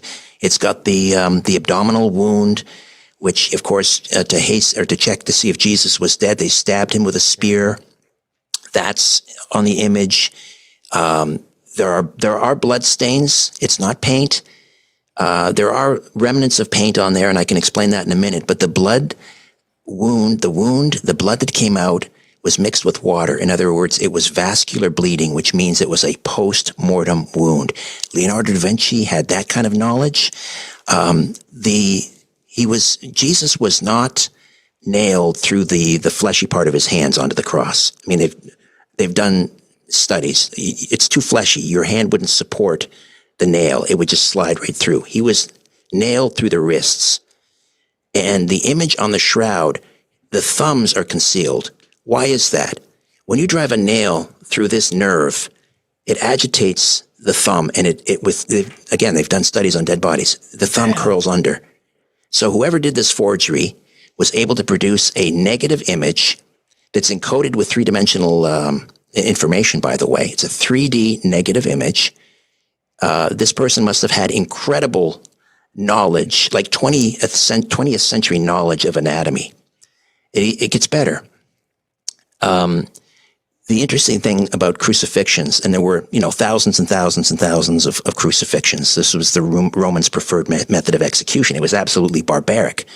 People might say, well, this could be the image of any crucified person, except his legs aren't broken.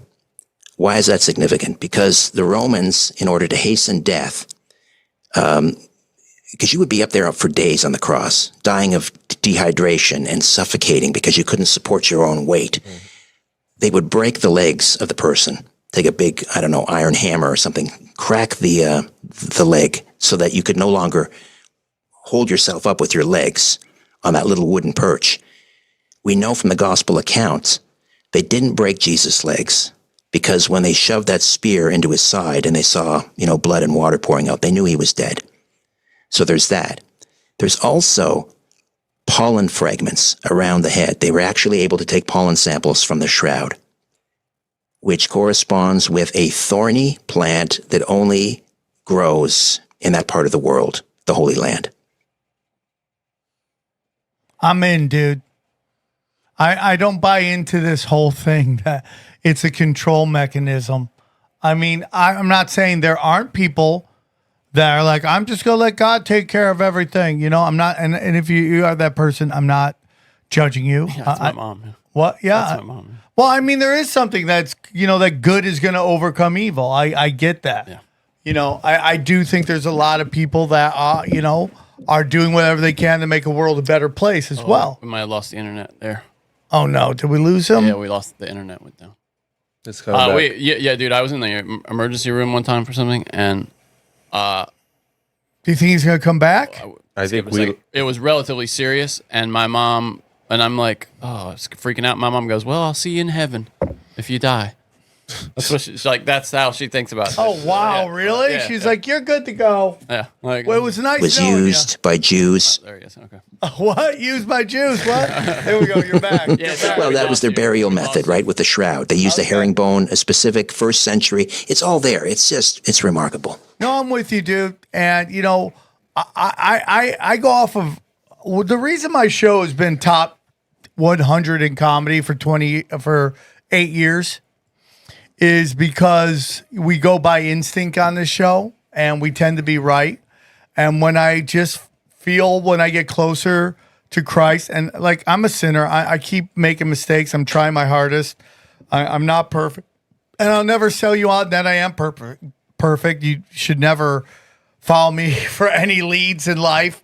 I try to give you information that you could use to wake up to what they're doing out there. But I'm no moral hero in any way. I'm trying my hardest. And but man, I just go with feel, and I feel like Jesus and the teachings of Jesus just lead to happiness. And it's like my biggest problem in my life are things of the flesh. Like, I have a crippling drug and sex addiction. And those things are, God will tell you don't do that. And you don't have problems. Yeah, I got problems. It's got problems, and I'm trying to fight them, and I'm doing the best I can. I'm not a perfect person. But when I follow these teachings about love thy neighbor, help other people, spread love, don't judge, forgive people, man, I'm a happier person. I really just am. My limited experience with addiction and so forth, but people who have been through that hell, and you have been, it's like, you went through the gates of hell and you came back. To me, people such as yourselves that have been through that, I think in many ways, once they're close, they become closer to the kingdom. And I think, you are God's pride and joy when you come through that. You come out the other side and you redeem yourself. And yes, we still stumble and fall and so forth, but God bless you, for having endured that and coming back. And that makes you a special person. I appreciate that.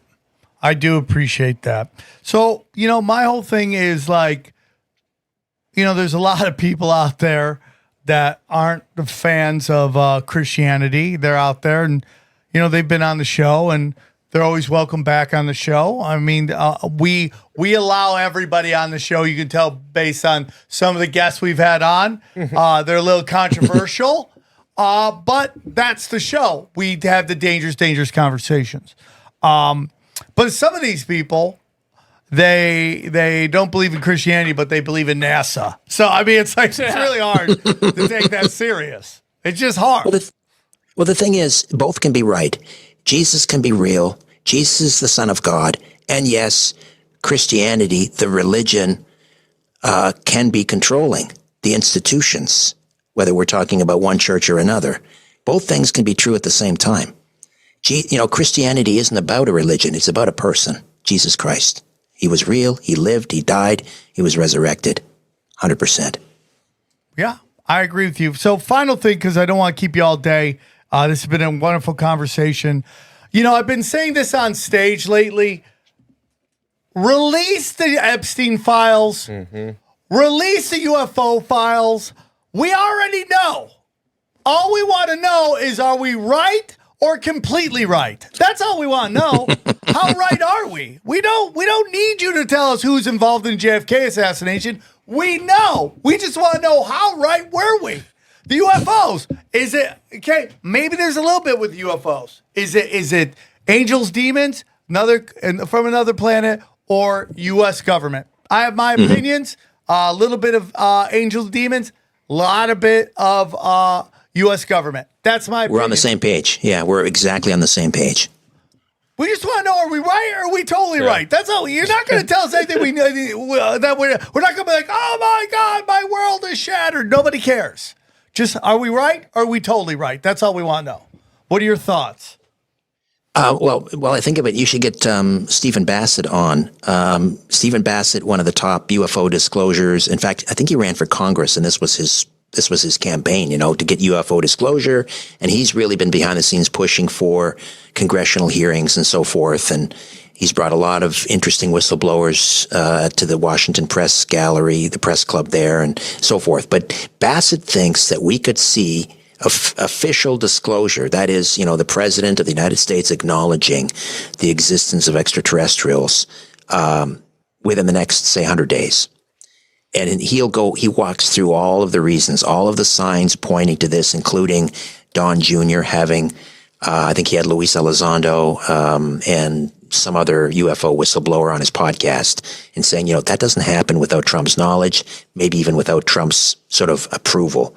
So all signs, he says, are pointing to some kind of a statement in the next 100 days. We'll see. And what do you think that statement would say if you had to guess?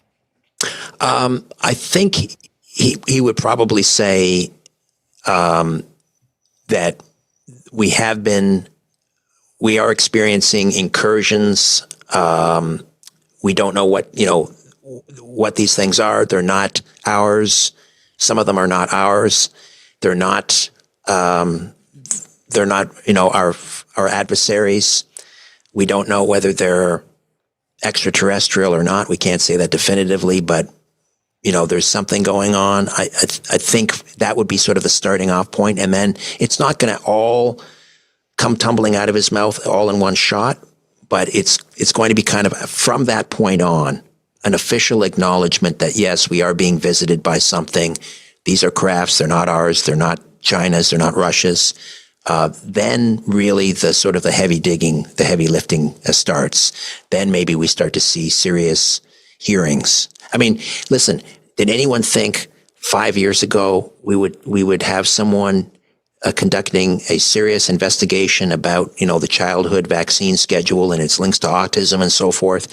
So, I mean, at this point, all bets are off. Why not? I mean, we've had some UFO hearings already, but I think those are going to intensify.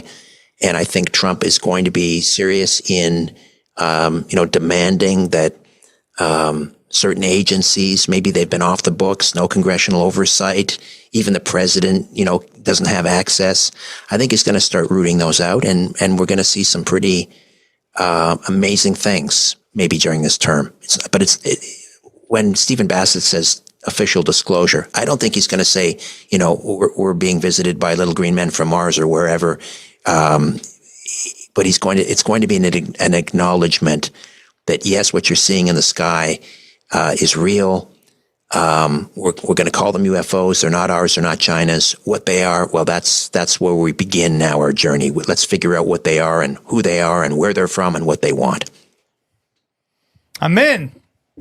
I agree with you, and I think it's an amazing time to be alive. Shane Cashman said, you can be excited about what Doge is doing and also be worried about a digital prison coming. You could have those feelings at the same time. It doesn't have to be one or the other. You can be like, we need to audit the IRS. If those agents owe $50 million, why are they coming after us? Right? We can audit FEMA. We can audit the Fed. These are things we do while at the same time going, okay, PayPal Mafia, chill. Exactly. And I don't think there's anything wrong with that. And I don't think there's anything wrong with having people like Derek Bros and Whitney Webb telling us, don't get too excited about this. I think you'd have both of those at the same time. Johnny, what was that face? No, I mean, it's just a little dark that living your life that way. But yeah, I'm with you. No, I just think you should be cautiously optimistic. Yeah. Enjoy it in the moment, but understand something may be coming. The other shoe may drop.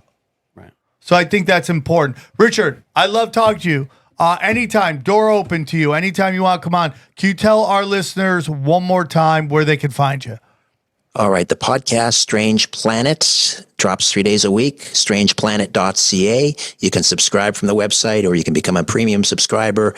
You can also subscribe to my monthly newsletter at the bottom there, Inner Sanctum.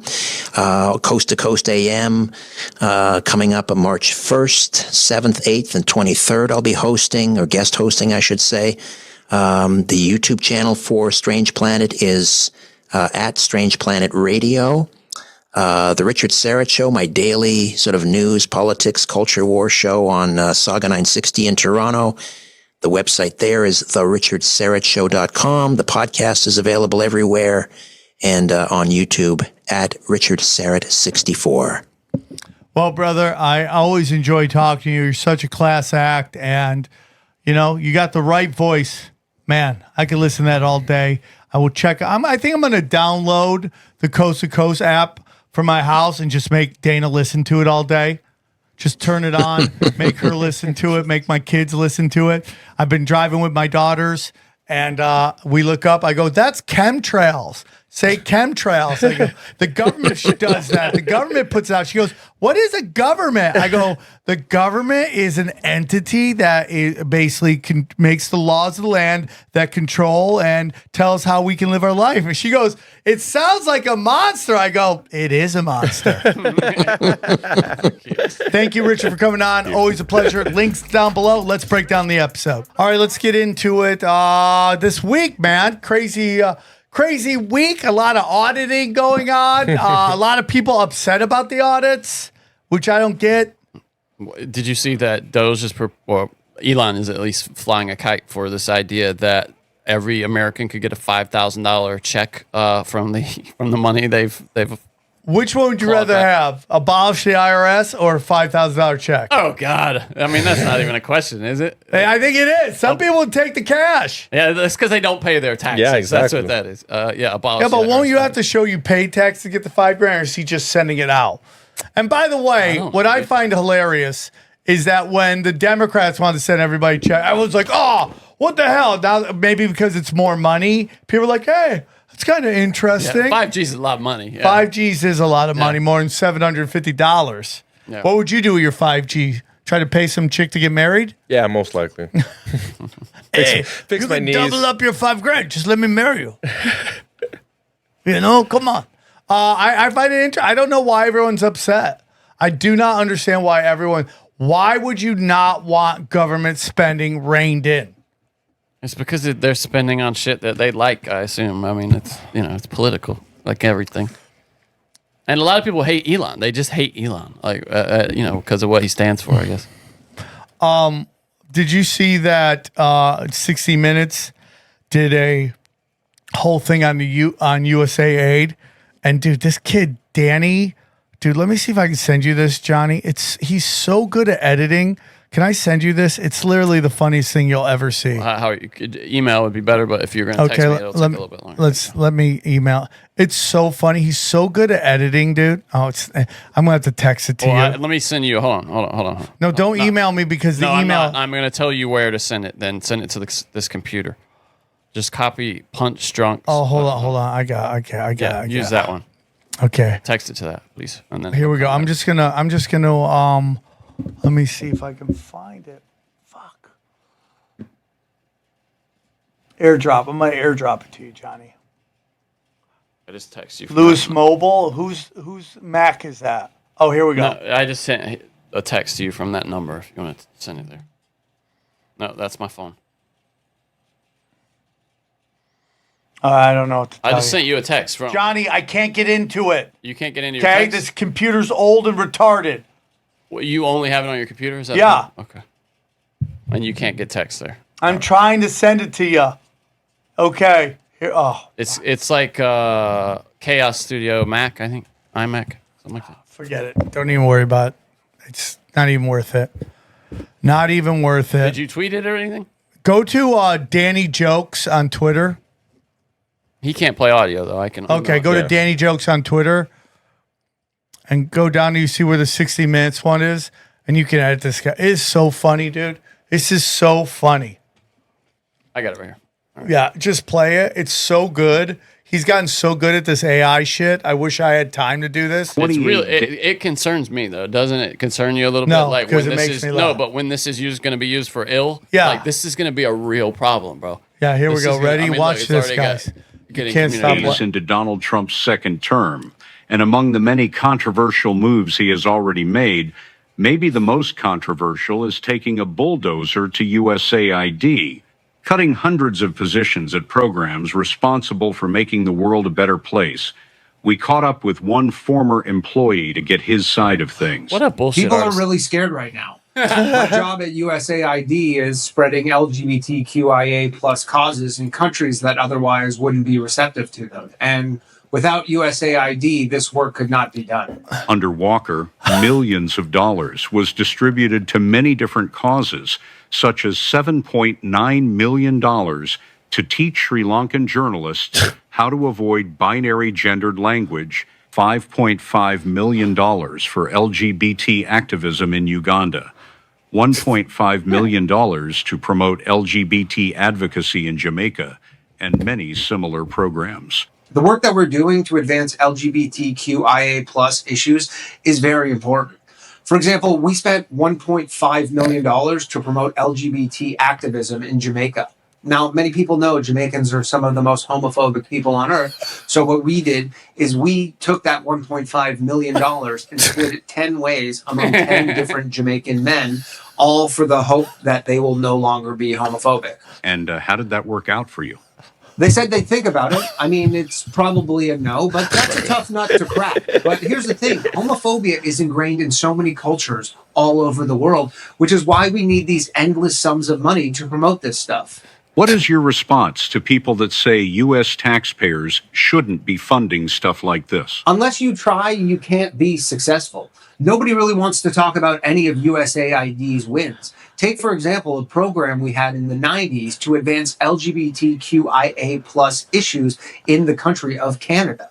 Now, it's currently shut down because it's no longer necessary, but everybody knows Canada is maybe the gayest country on earth. I mean, can you think of a gayer country? Exactly. And we can do that to countries all over the world. We just need the resources. The future of USAID remains murky, meaning U.S. taxpayers will no longer be able to make countries all over the world gay against their will.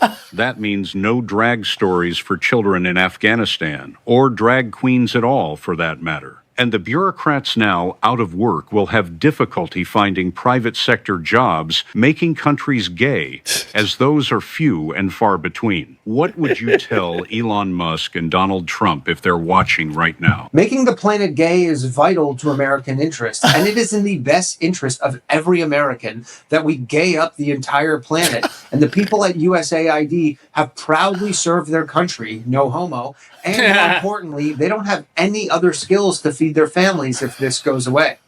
That's so funny. Now the one was definitely The beginning of it. The thing at the end was AI for Yeah. sure. The last the one where he was like, drag queens in Afghanistan. That seemed like AI-ish, right? I would assume so because I can't believe they would pull that for 60 minutes. Yeah, but The end of it, you can kind of tell. You can see his mouth a little blurry. Very little, though. So as you guys know, this show is, I've said it 1,000 times. I will continue to say it every day, every episode. Top 100 in comedy podcasts for 8 years running. Okay. And a big reason for that is we're always right. Even when we're wrong, we're probably right. And did I say not many years ago, many years ago, did I say they didn't want you flying? I was the first. Dude, I was the first. There was nobody else saying that. Me, Daddy, Sweet Daddy T, Adam Green said you might be on to something. Isaac Weishaupt said I was right about it. Everyone says I'm right. And here it is. Just straight up. Aren't you a little nervous since you called it and you keep flying too, though? I mean, I got to work. Dude. I know. I got so many mouths to feed. That would be the craziest thing. If I went down and be like, oh, my own prophecy got me. Oh, you know how we're going to clip that? Oh, look, Sam called it, and it's going to be the worst. But Yeah. Which one are you guys going to run my memorial?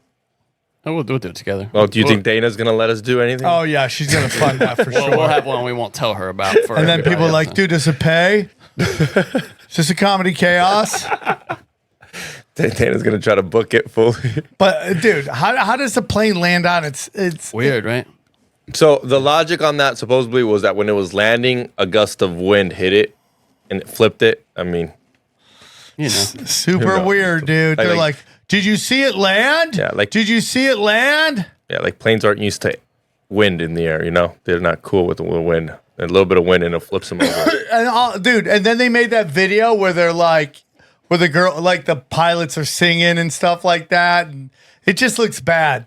It just looks bad. I didn't see that. What is that? What Let me see if I can find it. I would just describe. What is it? It's basically a Delta commercial bragging about all the women Okay. that It's they've not- hired. It's not related to this. Okay, I got. They're it. like, I thought- oh, look at me. We hired all these chicks. Oh, God. We love to land planes. And it's like crash, bang, boom. Well, they said this was an experienced crew, though, right? Was this a female pilot? I haven't even heard. I mean, dude, again, we never talk to women about their experiences. That's illegal. Yeah, that's true. Right? That's just wrong. I'm trying It's funny. My mom had been saying for a while that there was going to be another one really soon because there's always 3. You know, she's superstitious. Like she always grew up thinking like, okay, I'm down there's with always 3 that. crashes, I and totally this agree was with the that. 3rd one. So Yep, I agree with that. And it's just over and over and over again. I'm trying to find it. I can't find it. It's I'm all right. sorry. But it's like, yeah, dude, they don't want you flying. If they want you to 50-minute city, why do they want you flying? yeah, that's it, right? It's just crazy to me. And I just hope that you know what else is crazy to me? Is Algebra. when there's no Johnny, I just send you YouTube math questions. Yeah, Did you see that? Yeah, I know. It's so long, that math question. I go, why are we doing this? It doesn't do anything. I just wrote, why? You like watching those, though. I do. I love that. See, that doesn't because I help like me. to see if I can figure them out. A math question? Yeah, but have you ever figured one Yeah, out? sometimes I get them right. Those long equations? Yeah, sometimes I do. Or like where you gotta use like parentheses over like you It like all goes- that. it goes- PEMDAS. There's like a thing It peaks goes over. Yeah, parentheses. What is it? I looked at it last. PEMDAS is what yeah, it is. PEMDAS. Yeah, Yeah. And you can figure it out. You like doing stuff like I that? love that shit, dude. I love hate it. math. I It's fucking hate parentheses, what is it? Not exclamations. No. What is the E? What is the E in it? I don't know. Exponents? What is it? Yeah, exponents. The ones at the top. Yeah, Okay. yeah. Parentheses, exponents, division, multiplication, adding, subtracting. That's crazy. I could watch that all day. I love that shit. Long math, but I'm like, I go, why? Where does this apply? Where am I using this in real life? Nowhere, ever. I mean, unless you're launching fake rockets to launder money for NASA. 100%. Just make us so dumb we can't even figure out how you're lying to us. Yeah, that's great, right? Yeah. Anything else, guys? Anything else we missed? I just wanted to say one thing. He was talking about, wouldn't it be cool if we could get on the radio around here, dude? We should like figure out how to buy like a radio and just do some pirate radio or something. I'd do like that. how he's on the radio in Canada. Wouldn't it be cool to just be broadcasting in By the LA? way, I have my own radio station on samtripoli.com. But like you know, I mean, something that you could hear in your car. Well, like you know, it's weird. Like, I'm really in this mood where I just don't even want to do anything but my podcast. Like, why is that weird? That's your thing, man. That's your whole... yeah, but I don't want to go on big podcasts. I feel like I have to sell yeah, tickets and stuff. Well, we got to promote these shows, bro. Yeah, I know, but I kind of just want to disappear and just do my shows and my thing. I mean, as much as you might not believe it, I love when you go on other people's. Like when I see you go on Tim Pool's, I'm like, oh, I'm definitely gonna watch it because they love the. I know what's coming, and they don't know what's coming. So sometimes I'm like, it's just chaos. It's chaos. Like I think you got to Flat Earth last time with Tim Pool, and they kind of weren't feeling it, but they're like, it's okay, Sam. I mean, dude, it's very weird when people are into politics, but they're not. If you're into any conspiracy whatsoever, how can't you be like, there's more conspiracies? Why do you think it would be simple right versus left? I don't even know. Guys, go to samtripoli.com. Check it out. Again, I'm going to be in Phoenix, Arizona, Kentucky, Fort Wayne, Detroit, Tacoma. More dates coming up. I kind of book as I go. Go down. Dude, the Mark Passio's already getting crazy feedback. Oh, really? Yeah. People are like, intense. It is intense. He was intense. I like it. Go down. Johnny, premium content. I'm putting up 3-4 episodes a week all the time. I mean, I'm just putting up episodes constantly, 2 a day sometimes. And you're getting stuff on samtripoli.com that you can only get on samtripoli.com, meaning whatever this is, which is my new show I'm doing with Brad Binkley.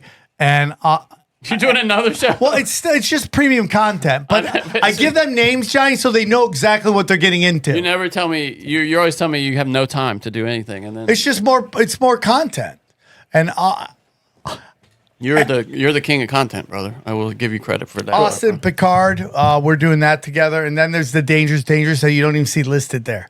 Okay, $8 a month. Don't forget doom scrolling. I actually enjoyed doom scrolling. I don't Doom mind. scrolling was fire. Why do you say it like that? Like I actually kind of enjoy it. Like it's normally no, because there's a lot. I don't watch. No, I don't. I mean, it's a lot he has, but that doom scrolling. If you watch it, he just clicks buttons and it's just it's just random. And you love the video too. And I'm like, I've seen that one. I want to know his reaction to it. Yeah, it's a great show, and Midnight Mike is great. Johnny, talk about Cash Daddies real quick. Well, I'll talk about Cash Daddies. I'll say, banking fatties. We say was the phrase over there. It means making moolah, cash, money, dollar bills. That's what we do. My play right now, Johnny, Coca-Cola, Uber. Those are my play. Coca-Cola, Uber. Those are what I'm playing right now. I'm buying tons of that. Any logic behind it, or just how to feeling? He just likes Coke and Diet Coke. Well, I feel like I saw this video going, why buy a house when you can just buy a shit ton of Coca-Cola and make money off that every month when you don't have to pay for the upkeep on a house. You don't have to deal with renters. You can just make a fat cash, So he said, if you buy $5,000 and this $500,000 worth, let's say, of Coca-Cola stock, you could make almost $2,000 a month forever. Assuming, there are no problems or anything. Yeah, I mean, right? It's at an all-time high right now. Right? So, I mean, like, that doesn't sound like a lot, but if you do that over years, 2.77%. right? You do that over years, when you're going to have to take care of these houses, you're going to have to fix them up, you're going to have tenants fucking them up, not paying the rent, all this shit. as dividend-paying stocks go, yeah, it's up there for sure. And then Uber, they say, is about to explode. I believe that, yeah. Yeah. More because of the automated driving? Well, no, they're going to get into shipping. They already are in shipping. They're getting into everything. So they say that's going up. So those are my 2 plays right now. That's logic. I like it. Yeah, Uber's going to be the everything company, I believe. Yeah, that's why I'm buying tons of that. So listen to Cash Days. That's where I learned it. He teaches you how to invest. And it's $20 seems like a lot. You're like, oh, it's a lot of money. But if you play the cards right and the community tells you how to play, you'll make that. No, we make no guarantees. We make no guarantees, but we feel like you will do it. But there's daily posts. There's almost daily posts. Multiple daily posts. So just, I'm like looking at it. It's like 5 days ago. He tells you what to do. I'm in Nike too. Go back. Chaos Twins, that's coming out. We're getting that going. Number 2, you can also get number 1 as well. 1 and 2. Those are collector's items. Then go back. New T-shirt alert. Oh, yeah. Yeah. Fuck Zuck, dog. Fuck Zuck. It is there. New T-shirt alert. You can get the Fuck Zuck T-shirt. That's so cool, dude. Yeah. We're doing it. Don't forget this one, though. Everyone's talking. All my friends love that one. The the podcast Eskimo Brothers. What did you say that was supposed to look like? Like something I wasn't familiar with. There's a famous picture of two guys in high school, and they're standing there, and it looks like their hands are in their pockets, but really, their one hand's down, and they're shaking hands through the zipper. I don't know that. That's weird. Yeah. So that's why I decided to make that look like. Yeah. What else? Oh, yeah. Here we go, guys. We have so many top shelf affiliates. Buy gold and silver. Without them, the show, they make the show possible by sponsoring the studio. So get into that, $50 a month. Buy it, dude. I'm ready to go. That's it? Those tweaks right there? Yeah, Okay. those 2 guys right there. That's funny. I've never seen that. You're definitely the one on the left, Sam. I do agree. Yeah, right? So we go to Rife Technology. He might be ending it. Grab it now. Oh, no. Aquacure Hydrogen Brown Gas. You need hydrogen. It keeps you young. Dude, our new affiliate with Pat Militich. That's right, the Mineral King. Hey, dude, helps get rid of all of those nasty metals, everything out of your body. They will, dude, I'm telling you, we had them on last week, and it was just absolutely amazing. And if you use our promo code, you get 15% off your purchases. Look at that. Say what? Say what? Dude, get healthy. Dude, talking to Chemical Free Body this week. Gonna have my own supplements coming out soon, and I'm gonna give you them cheap. That's my goal. Harley Ray, grab those candles, crystals, sage, EMF rocks. Let's get into that. Dirty energy, put them all over your house. These Faraday bags help block the dirty electricity. We've seen people get in shape with Joel Staley. I'm gonna get back to him. Brain Supreme. I mean, this guy, he's out of it. He's been completely retarded the last couple episodes. We need Brain some more. Supreme, if you're listening, get him some more. Get him some more. We need him. He came in so high today. We need him the line himself. My God. Well, how high was he when he showed up today? Well, I can't attest to his highness, but he smelled high. I can say that. Yeah. Right, and then weed. Yeah. Yeah, I mean, dude, it was like you were like Pigpen of weed, right? My God. And then Prometheus. Guys, if you're looking for a social media, we should do something where maybe each one of us jumps on that one time a week for 20 minutes. Yeah, no, and we just definitely. talk to them. We're going to start doing that on Nuke Social. Tinfoil Hat, only Telegram. Zero's coming back, working on that. Go back down. And then all of my episodes there. And Doom Scrolling is every Tuesday at 2:30 p.m. My radio stations. Guys, what would you like to promote? Can you also get Doom Scrolling on a podcast app? Yeah, it is. Oh, there you go. Go get it. Go leave a review. How does that work? He just pulls the audio and puts it out. Yeah. So hit the like button, subscribe. Go listen. Go to Extreme Marks the Spot. I just did a new poker vlog. So if you want to see me lose money, I'm not going to tell you how much. So go watch that at Extreme Marks. What are you playing? Hold'em? Yeah. No limit? Yeah, no limit. Okay. Nothing crazy. Oh, I got access to record my hands. Yeah, I got access to record my hands. So why not? Where are you playing? Commerce. Okay. Johnny? That's cool. New Broken Sim is out. Sam is squeaking on Zen. It's very Yeah, funny. I did Zen and I couldn't stop squeaking. Made me laugh. You want to hear? I mean, it's unlike you just have to hear it to understand what we're talking about. We also get into all the craziness going on in the world right now. Kanye, we go deep on Kanye. Deep on Kanye. Did you get a shirt? I do have those shoes though. I do bought want those one of way those before. shirts though, because I think it'd be hilarious. Hey, that should be a new mystery T-shirt.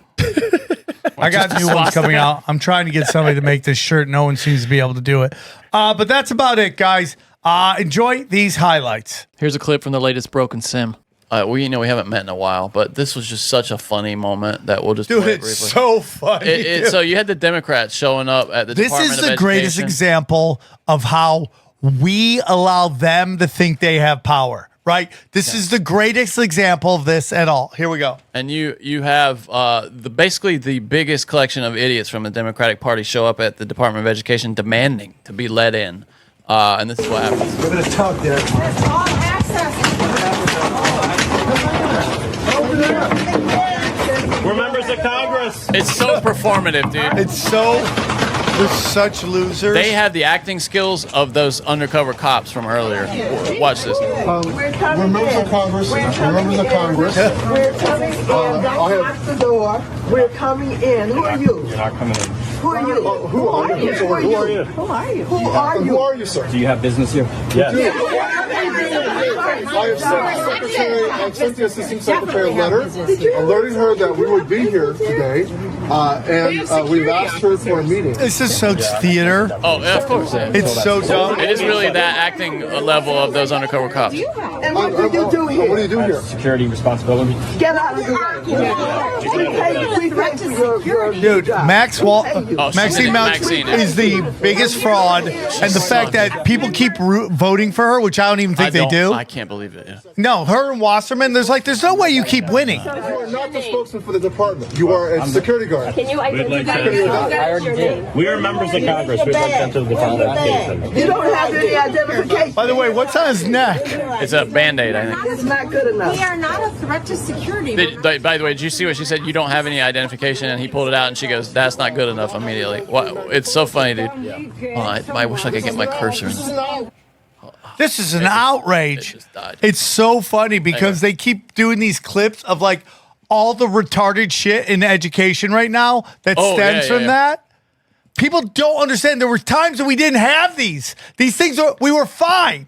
Totally fine. All right, this All of this top-down stuff. bullshit Get rid of it. It's the bureaucracy, man. It's what Elon was talking about the other day. Dude, have you heard that like 4,000 homes have gone up for sale in Washington, D.C. area? Oh, I saw that. And then they've done Google searches, lawyers, crimes, and people have been Googling all this shit, like looking for lawyers and shit like that. Well, what, to sue the government? No, because they think they're going to get sued. Oh, good. Or they're going to get charged with crimes. Oh, good. That's Like, good. you They should be can't- you scared. can't- The people just don't like Dana is so lost. She's so lost. I love her with all my heart. She's so lost because she still watches MSNBC, and MSNBC is just shouting in the dark. It's Jen Psaki. I mean, like, what? You're not And gonna get you any see truth Jon from Stewart lit her up. Really? Yeah. Oh, no, I didn't see that. This is a story from ESPN. The Department of Education has revoked. ESPN? Yeah, this is from ESPN. Department of Education has revoked its guidance on Title IX and athlete pay. They had said under the Biden administration, it was the policy of the Biden administration, that money brought in for NIL should still be split up evenly, men and women. Yeah. I mean, dude, you're And about now to get. You're about to get. Dude, they want to make They got rid of women's flag football into a college sport. serious? You're like, you're just burning money. You're just stupid, burning money. Nobody cares. Dude, flag football's gay as it is with guys playing it. It's gayer with women playing it. It's terrible. It's terrible. So Johnny, it's so funny. ESPN, they're like blockbuster WNBA trade. It's like nobody. It's There's like no such thing it's as literally the emperor's new clothes. But Unless you mean like literally like a Blockbuster where it went out of it's business. going out of business. Yeah, Johnny, yeah. well played. But so there's all these YouTube channels that are doing like hot WNBA talk, and you're like, you're obviously getting paid. You're obviously part of the $45 million that they lose every year. It's going to you. You're subsidized. Yeah. You're subsidized to put out this stuff. They're paying you to do WNBA hot talk. Well, this one guy was talking about that they've kind of blown up the Vegas team, and it turns out, according to this guy, that nobody likes that Aja chick, the number one, the MV. Yeah. They all want out. You remember when we showed? Did you show the video where like Aja or whatever her name is, the Kelsey Plum girl, who's like the one hot one? Oh, she's beautiful. Yeah. She's lecturing her on her fucking whiteness and her privilege, and she just got to sit there and take it. See that. No. She wanted out. Everybody wants out. No, all these white girls just don't want to play with angry black lesbians who beat their ass all the time. Yeah. Cry. It's like, dude, you play in a league that loses money. There's no other group. There's nothing else in the world that's allowed to lose the money that you lose, that you still get paid. I don't care if it's $50,000 or $100,000. You're getting paid in a losing corporation. That is privilege. It's what the news used to be for networks, loss leader, they would call it. It's for the NBA. It's a publicity but the problem when you say loss leader, there's like the term loss leader kind of came out of, I don't know if it originated, but it was used for casinos, right? Like casinos would give you a cheap show, cheap food, cheap entertainment, and then they would just strip you of all your cash gambling. And like, Johnny, how many times have I told you that Vegas is in trouble? That they're too expensive, that they're nickel and diming everybody. And there's this word that like Vegas wasn't nearly as packed as they thought it was going to be for the Super Bowl because it's too expensive. Wild. You're having to pay a what's it called fee every day? A resort fee every day of like $30. Oh, at least now they're $30. making you pay for parking too. Yeah. Dude, I had to pay $50 a day for a resort fee the last and then you got to pay for parking every day. We fly usually. Get the fuck out of here. Is this the clip you're talking about, Jon Stewart here with Jen Psaki, where they like talking to each other and he laughs in her face? Is that the thing? Yeah. All right, we'll just watch this and then we'll go. This is 18 seconds. By the way, she was part of a Zionist think tank, just so you know. Really? I also think Liz Cheney is very heroic. Wait, what? How did that? Wait, Liz where did that Cheney. come Here from? we are. Here we are. But I don't think closing the campaign with a message about fighting democracy with a former Republican member of Congress was the right strategy. I also think Liz Cheney... Is that what you're talking about? Him laughing in her face? Yeah, because what she's talking about is Kamala Harris and her campaign. Yeah, when she went out with Liz Cheney. And how, like, again, You're like, this lets you know the Uniparty. She's saying Yes. Liz Cheney, who's been rejected by every party, Everyone. even her home state, is somehow brave. It's crazy. Yeah. And we'll end with this. By By the way, first time, Rogan was talking about the left Rogan. Jon Stewart would fit that perfectly. He's loved by the old school progressives No, because totally. there was a time when Republicans bad, Democrats good, that he shined, and now that he's come back and both sides get it. He doesn't have anything. He can't do it. They're gonna have to concede that the crazies in their own party, which is what he's doing right there, are crazy. Yeah. Like the right did that to the super uber conservative religious right that were like hate gays, all that stuff. The Republicans kind of had to go, okay, yeah, chill out. Yeah. chill. We're not going to win anything with you. We're just not.